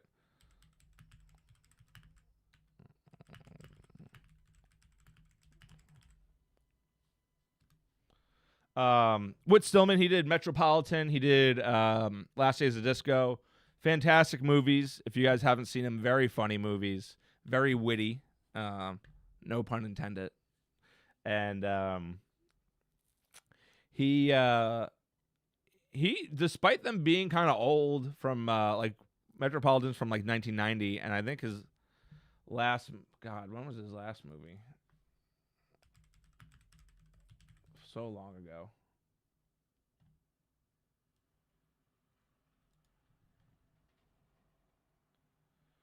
Yeah, his last movie was 2011. Crazy. I just don't think he's been able to get anything made since, unfortunately. Um, but oh no, 2016, Love and Friendship. I forgot about that movie. So 2016, that's still been 10 years, which is a while. But yeah, his two big ones are Metropolitan and Last Days of Disco. Highly recommend it if you haven't seen those. I love those movies a lot. I've rewatched those movies a trillion times. Those are a big influence back when I was still writing screenplays. But he will do a lot of like just random Q&A screenings for Metropolitan, sometimes Disco, and I remember this getting announced. This was on Long Island at in Huntington at this small little theater there, and I got there early, and because I had to get like dropped off there, and I got there early, and he was there just chilling for a while. And I had like a good 30-minute convo with him, just chilling in the theater, just the two of us one-on-one. And that was a really cool experience that I had. And another person who gave me his email, I think I emailed him a couple times. And then I met him again after at Last Days of Disco screening and whatnot. But yeah, that was a really cool one. That meant a lot to me back then.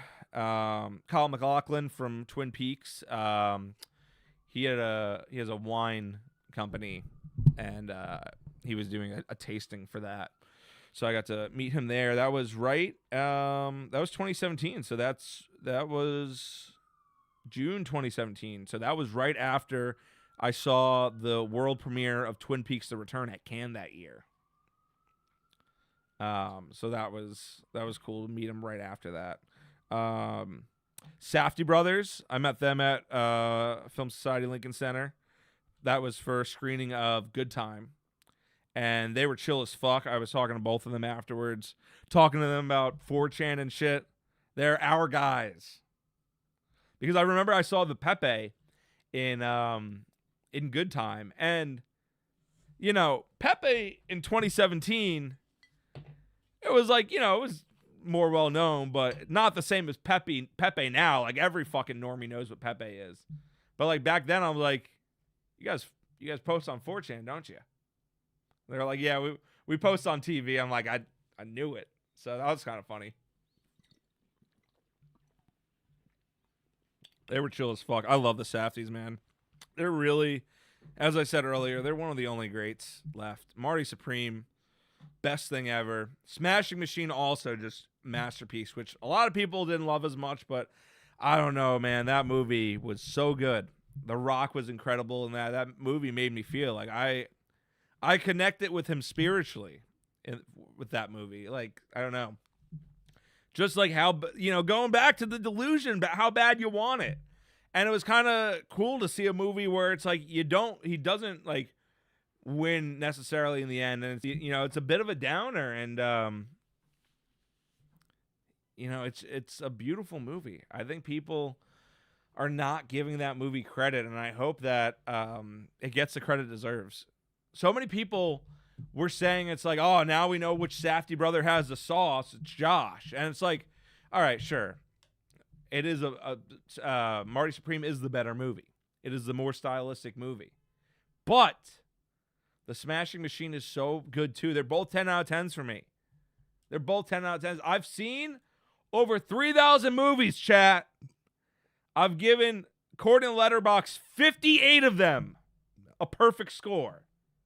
58 out of 3,237. All right? That's 2%. Smashing Machine is great. Respect on that film. Respect on both the Safdies. I love them. I will be seated for whatever they do. I was not excited for a ping pong movie or a wrestling movie. And you know what? They were both masterpieces because the Safdies are the GOATs. Have I seen Good Burger? Bro, of course I've seen Good Burger. I grew up in the 90s, man. On my old podcast, Bad Film Cast from 2019 with Terrence and my cousin. We did it before it turned into the MK Ultra Money podcast. In 2021, we did an episode on Good Burger, which I don't really think we talked about Good Burger that much. I think it was more shit posting, but that was funny because it was originally a movie podcast, and at a certain point, the movies were just a way to have a topic, and it was just mostly shit posting. But there were some episodes we did talk about the movie. Let's see. Yeah, that's about it. I haven't updated this list since 2021. The last person on the list was Zack Snyder, who I love.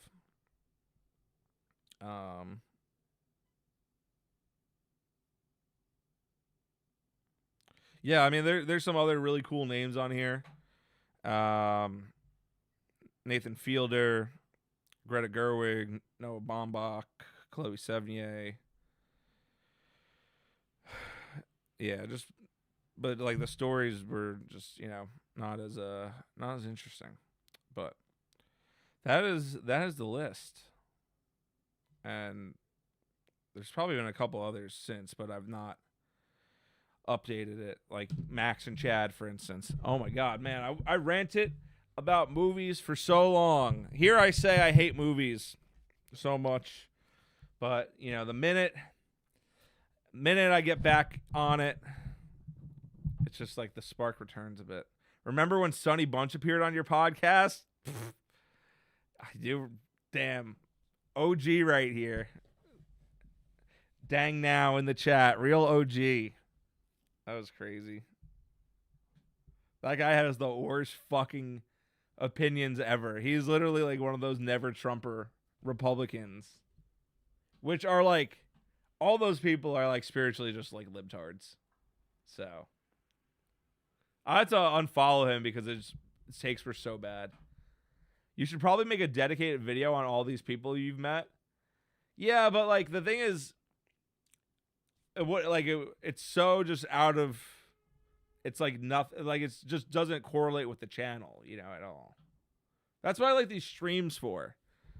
Because like I can, like these streams, I can talk about all these other things and whatnot, where the channel is comedy. It's drinking challenges, drinking vlogs, man on the street. So like me like ranting, just telling stories about all these people that I've met, as cool as it is, it's just not, it doesn't like fit into the channel. I have the old channel still, which I was gonna use to start doing like talking head videos and just like ranting or telling stories or whatnot. When I got that new camera that I use for all the vlogs, the DJI, but I did like a couple videos for it, and then I quickly stopped caring. Honestly, I stopped caring because it's just like, I don't want to do this too, in addition to everything else that I'm already doing. I got a lot of work that I do. I already have enough work that I put off, and that's why I kind of enjoy the streams, because with the streams, it's more personal, one, right? Because we're all hanging out, we're interacting, you're getting the parasocial experience, which is why people watch streamers. So you got that. So it's more interactive doing it this way. I do it when I want, which I guess the other thing too, but this I don't have to worry about being as coherent. I can just go on stream for 2 hours and just ramble about stuff, and it doesn't have to be perfect flowing, where if I'm releasing a video on it, I'm going to want it to be more perfect flowing and have more effort. I struggle to do low effort stuff because I want everything to be top-notch quality. So it's like the streams are something that's like, these can be low effort because it's just, that's what streams kind of are. As long as you're entertaining and interesting, they can be low effort. Because people aren't coming to the streams to expect something crazy. You got obviously some of the big Twitch streamers, they're going out in public and doing stuff. But for the most part, people are watching a stream to just hang out with their favorite creator, hearing them ramble or play video games. So this is the better format to it. How did someone as far right as you get a Bulwark writer on your pod?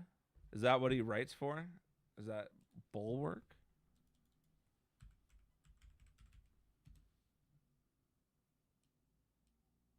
Is that the name of his thing?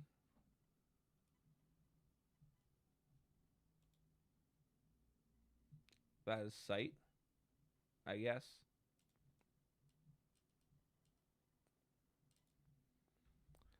Were you less right-wing back then? Yeah. I mean, I think I've only gotten more right-wing as time has gone on and America's gotten worse. That's kind of just that's like the journey for most people.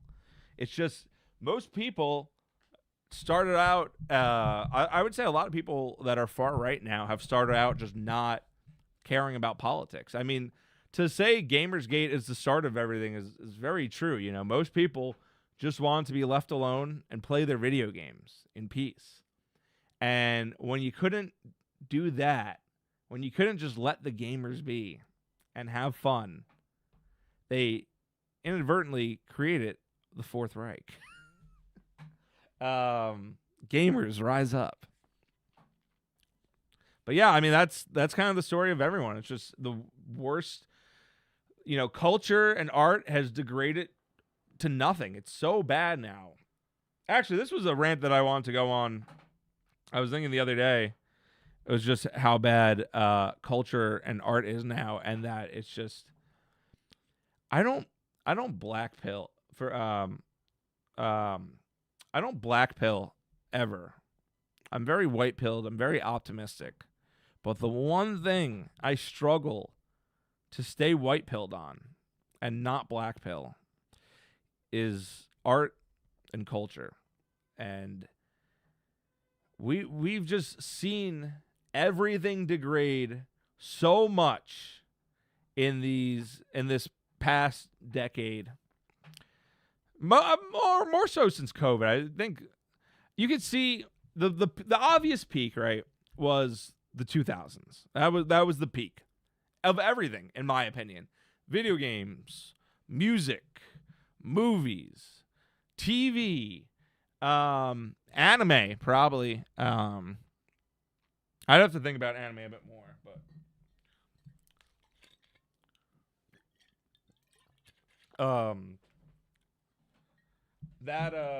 so that was like the peak. And I still think there was plenty of great stuff in the 2010s, but it was clearly the decline was starting, right? And I spent a lot of time defending stuff was still good and not bad, where other people were saying it's like, oh, movies are bad now, games are bad now, blah, blah, blah. And there was plenty of bad stuff. There's plenty of great stuff. But now we've gotten to a point where everything feels bad. Almost. Music, I don't pay attention to indie music or whatnot, so whatever's going on there could be completely different. But as far as mainstream music goes, mainstream music's been like dead for like a long, long time. The last bit of it was like when rap was relevant, right? That was like the last thing. When Kanye was still doing his thing for the most part and didn't get as scatterbrained as he is now. And a lot more people enjoyed rap, where I used to love rap a lot, and for the most part, I fucking hate it now. Kanye, Travis Scott, Eminem, that's about it for the most part that I like still. Probably a couple others that are okay, but I really do not give a fuck about rap anymore. And that was like the last good bastion of mainstream music, and that was, you know, the light was burning out then. Movies, plenty of great stuff, but did not hit aesthetically like stuff in the 2000s did. Again, stuff was burning out. Now, music, nothing at all. There's no good music anymore, okay? These are the artists that I will listen to a new album for as soon as it releases. Kanye, The Weeknd, Doja Cat, Joji, and Travis Scott. And look, I love all five of those. But are we serious now? That's what's left? Kanye's the GOAT forever and will always be, in my opinion, the greatest musician of all time. The last true rock star. But the other four, I love them, but I'm like, that's the best we got? Is them? That's the best? That's the best we got? So music is so cooked. Is so beyond cooked. If it's not from those five, there is nothing new I'm listening to. No shot. Unless I get like a random recommendation of something. But music, beyond cooked. Movies. We've been talking about this all night, chat. how cooked movies are. I don't think I need to go into that anymore, but 2020, for the most part, is really just been like blockbusters and Japanese movies. And then you got the occasional stuff like the Safdie Bros. Anora was pretty good. Maybe like one or two others. But for the most part, all the best movies have been some big budget blockbuster action movies and Japanese movies. And indies have been dog shit. Foreign cinema has been dog shit. It's not it's in a horrible place. The movie industry is gayer than ever before. Everyone's sick of it. TV's just slop. TV's been slop forever. As soon as like Netflix started doing it, TV's been dead since then. The last good show that was like scripted narrative show was probably like maybe Better Call Saul. That show was sick. That was really good. I just watched that for the first time recently. Anime.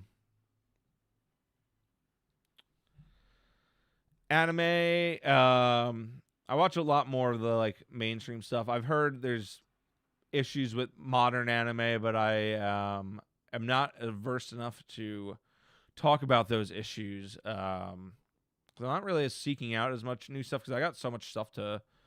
I don't want like I have my favorites that I watch and look forward to, but I don't really dedicate as much time as I probably should to watching and reading new stuff. So I'm not despite the big anime fan I am, as far as like recent stuff and super new stuff, not the person to talk about that subject with. And then video games. Our last hope is essentially always been Japan. Nintendo. People will shit on Nintendo so much, rightfully so for a lot of things, but Nintendo has been putting out bangers, guys. Nintendo I can rely on to keep putting out bangers. And then the other big ones are very hit or miss. You know, Square, Capcom, Sega. Atlas is part of Sega. I believe in them, but there's still plenty of hits and misses. Resident Evil this week. I'm so pumped. It's going to be goated. I trust them more than I don't trust them, those guys. Capcom, Sega, Square. Final Fantasy VII Rebirth, top 3 games of all time for me. Sonic Generations, Shadow Generations, Sonic is back. Indies are also great. So that's what I was gonna say. It's Japan and indies. Pretty much any like normal Western studio is cooked. It's over. It's finished. You're not getting any good games from a Western studio ever again until the industry fucking resets. So stick to Japan and stick to indies, because Western gaming's cooked, guys. It's over. It's done. We've reached the conclusion of Western gaming. I'm sorry. It's over. It's done. Japan and indies. That's it. That's all you're getting. So that is like, video games are in a better place than movies and music. Oh my God. Fucking charging cord keeps getting caught on here. They're in a better place than movies and music, in my opinion. And it shouldn't even be a hot take. I don't know if it is a hot take. If you ask, but because of Japan and indies, they are the last bastion of hope we have. But even so, it's like this year, there's not a lot that I'm looking forward to, guys, that's announced. All right. We have, let me pull up my list of release dates.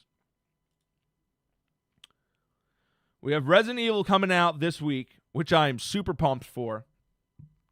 That is the game I'm looking forward to the most. And that is the only game that I'm like, I need to buy this on day one. 100%. Pre-ordered. I preloaded it today on Steam. I'm set. You know, there's some other games I'm interested in. Crimson Desert could be it's either going to be a masterpiece or biggest disappointment. No in between. Marvel Token I was excited for, but people have been saying early previews not great, and then we'll see if this Fire Emblem's good, because the last one sucked. But not a lot coming this year. GTA is normie groid slop, but it's good. I've had time to catch up on games. I just binged through Kingdom Hearts. Before I get into that, let me read some comments.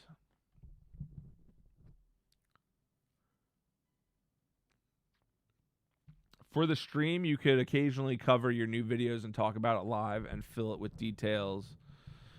And fill in with details about video 2, or maybe that's self-defeating for the video views. I don't know. Yeah, I mean, I don't like to talk too much about the new videos coming out on the channel.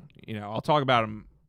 I don't know if people want to hear about the videos after they're released, but I feel like prior to release, I'd rather just say, hey, this is the video coming and this is who's in it. And we got really drunk. But, if anyone wants to hear stories about the videos we shot, I'm all for that. You got to let me know what you want. I'm down to talk about pretty much whatever. Young, Lean, and Ye need to save the rap game. So true. I enjoyed rap until 2021. Yeah, I feel like that's a lot of people. That's like when a lot of people started clocking out. I was never really the SoundCloud guy. I never really got into that. There's a lot of good indies. It just doesn't go big because it doesn't hit a big of an audience. Yeah, exactly. Actually, guys, all right, ball knowers, all right? Anyone here play Sparks the Electric Jester 3? This is, in my opinion, the greatest indie game of all time. Probably a close second would be Megabonk. These are like the two that I've given like a perfect 10 to. If you are a Sonic fan, a 3D Sonic fan, it is mandatory that you play this game. It's literally the best Sonic clone of all time, mixed with a little bit of like hack and slash for the boss battles. It's a little weird, but it's good. And oh my God, this game, guys, it is so fun, and it has all the levels from Sparks 2 in it as well. It's peak. It is so peak. You have to play it. It's so good. I was talking about that today because someone brought it up on Twitter, and I was like, damn, I kind of want to replay it. It's so good. You guys have to play it. If you like Sonic Adventure, if you like the Sonic and Shadow levels and Sonic Adventure, you owe it to yourself to play this game. Buy it immediately. Actually, buy a Patreon membership first and then buy it. Patreon.com/MKUltraMoney. Did we get any subscriptions during the stream? No, we didn't. No one's subscribed yet. I'm going to have to kill myself on camera if you guys don't subscribe and give me the $5 a month. 2026 to 2030s will be the golden age of American culture and film. Trust the plan. I do think we are owed a golden age. Will it start in 2026? No. Will it be coming? I think so. I think we will be back. It is always darkest before the dawn, chat, and I think the dawn must be coming soon. It has to be coming soon. People are saying, okay, you've all been seeing the AI slop videos on Twitter lately, on X, the Everything app, formerly known as Twitter. People being like, oh my God, guys, look how good this looks. Hollywood's going to be replaced. It's only getting better, blah, blah, blah. There's no soul in it. No one wants to watch a movie made out of AI. Boomers and third worlders do. No one else is watching that. The boomers are on the way out. The third worlders are physically on the way out of this country. So, no. If anything, people I think we're going to be at a point where AI slop starts coming out, and then it just the bubble burst of tolerance people have for what are they honking at? Of people tolerance.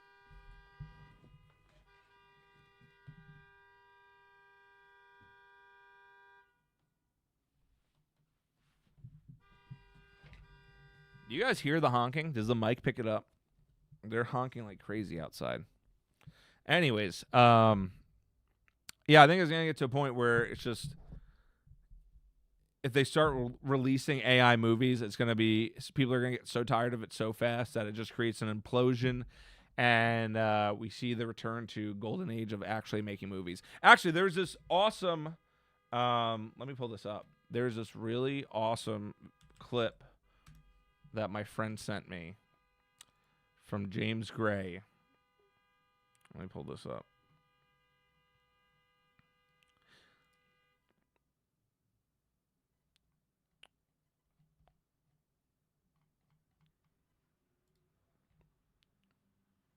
All right.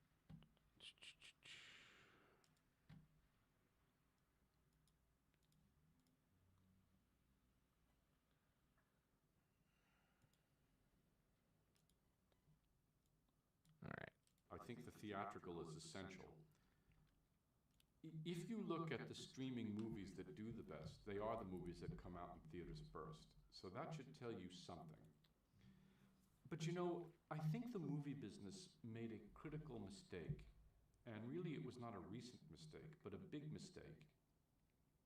To think of it as, this film did not make a ton of money, thus we don't make that film.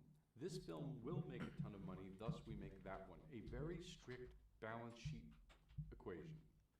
Why is that a mistake? You'd think, that's a no-brainer. That's any first-level MBA guy or woman or whatever should know that. Here's what happened, and you can tell me if you think I'm wrong. When you make movies that only make a ton of money, and they're only one kind of movie, you begin to get a large segment of the population out of the habit of going to the movies. And then you begin to eliminate the importance of movies culturally.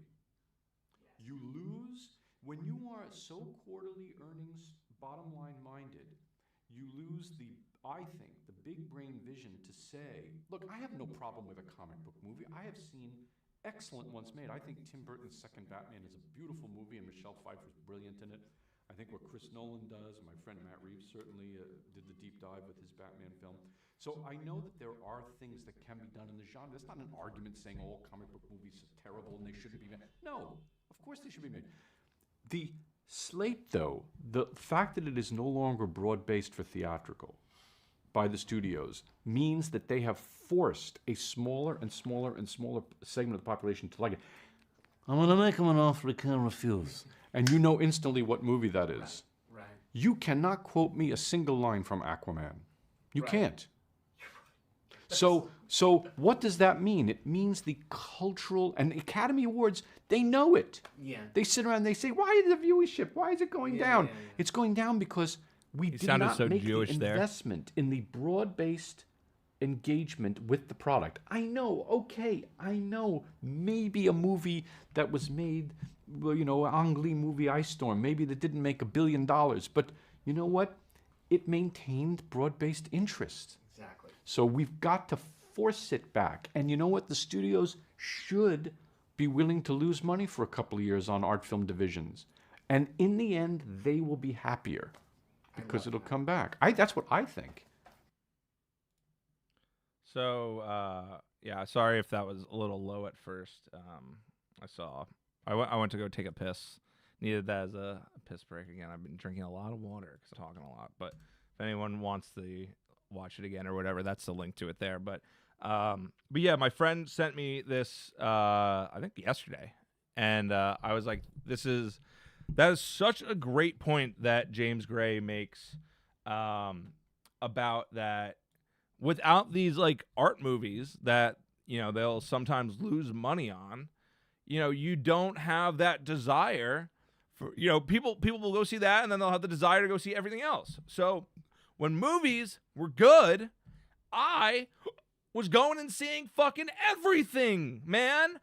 You know, if if movies were good for the most part, I was like, fuck it, I'll go see everything. Because if this is good, then I'm sure there's other hidden gems out there. And then it led me to discovering more movies. Now, movies suck. I'm very choosy about what I want to go see. It takes a lot more effort to get me to go to the movie theaters. I feel more lazy about it. I feel less inclined to seek out other stuff because I'm like, most stuff isn't good anymore. So, overall, it has hurt the movie industry by not funding these movies. And James Gray was so spot on. And I think that clip just sums it up perfectly. I'm trying to get into reading. I like reading, but not all the time. I would never pick up a book and read at the dentist's office, for example. I hate reading, honestly. I've always hated books. I don't mind like visual novels or manga. I need the pictures. I need the pretty pictures. I think I might have said this before on stream, but my big thing against books, right, is people are like, oh, you imagine it in your head. You imagine the vision. I don't want to imagine someone else's vision, all right? I want to see the person's full vision on display, what they envision the characters look like, and the sets and scenery and blah, blah, blah, and the action. Like, I want to see that vision come to life. I don't want words on a page and then I have to imagine it. This is not my story that I came up with, all right? If I want to envision something, I'm going to create my own fucking story. And maybe this is a different mindset that I have than other people because I am a creative and a creator and I've written scripts and made movies and I have this channel and whatnot. But I don't want to be responsible for finishing your Slack job because you only wrote it. And look, I get that, it's hard to get stuff made. Believe me, I know better than anyone else. But I have no interest in reading books, all right? Learn to draw, do manga, comics, find someone else that can partner with them. I'm not interested in reading books. No, thank you. Also, books are way too wordy a lot of the time. There's just too much extra fluff that is used to describe everything. I don't want it to be described to me. I want to see the visuals, all right? I'm a film guy. Visual medium. Fuck books. Books are gay.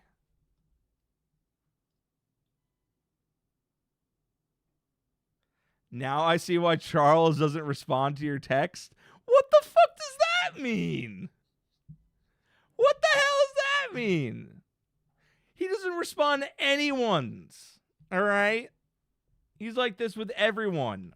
Except, I would assume, Afina, because that's his wife. But what the hell? Are you going to that Yoko Kanno concert in April? No, but I'm going to Akira Yokohama, which is that next week? Oh my God, that's next week. Yamaoka. Akira Yamaoka next week. Holy fuck.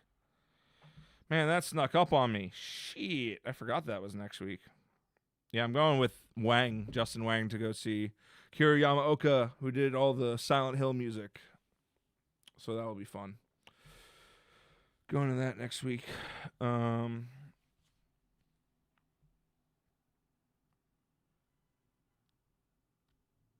Yeah. All right. I think that's about it. Didn't even get to ramble about Kingdom Hearts, which I just finished 1 and 2 and Birth by Sleep of.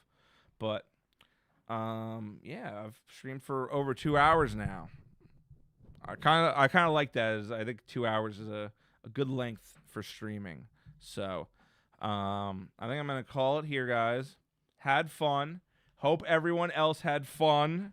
If you haven't yet, $5 a month, subscribe to the Patreon, support this channel, because it's costing me a lot out of pocket for this. Literally less than the price of a beer. And you too can support this channel and get extra content, extended content, all that good shit, past streams. So that's it. Take care, guys. And next week we have Drunk Mario Retardy dropping, edited by Terrence.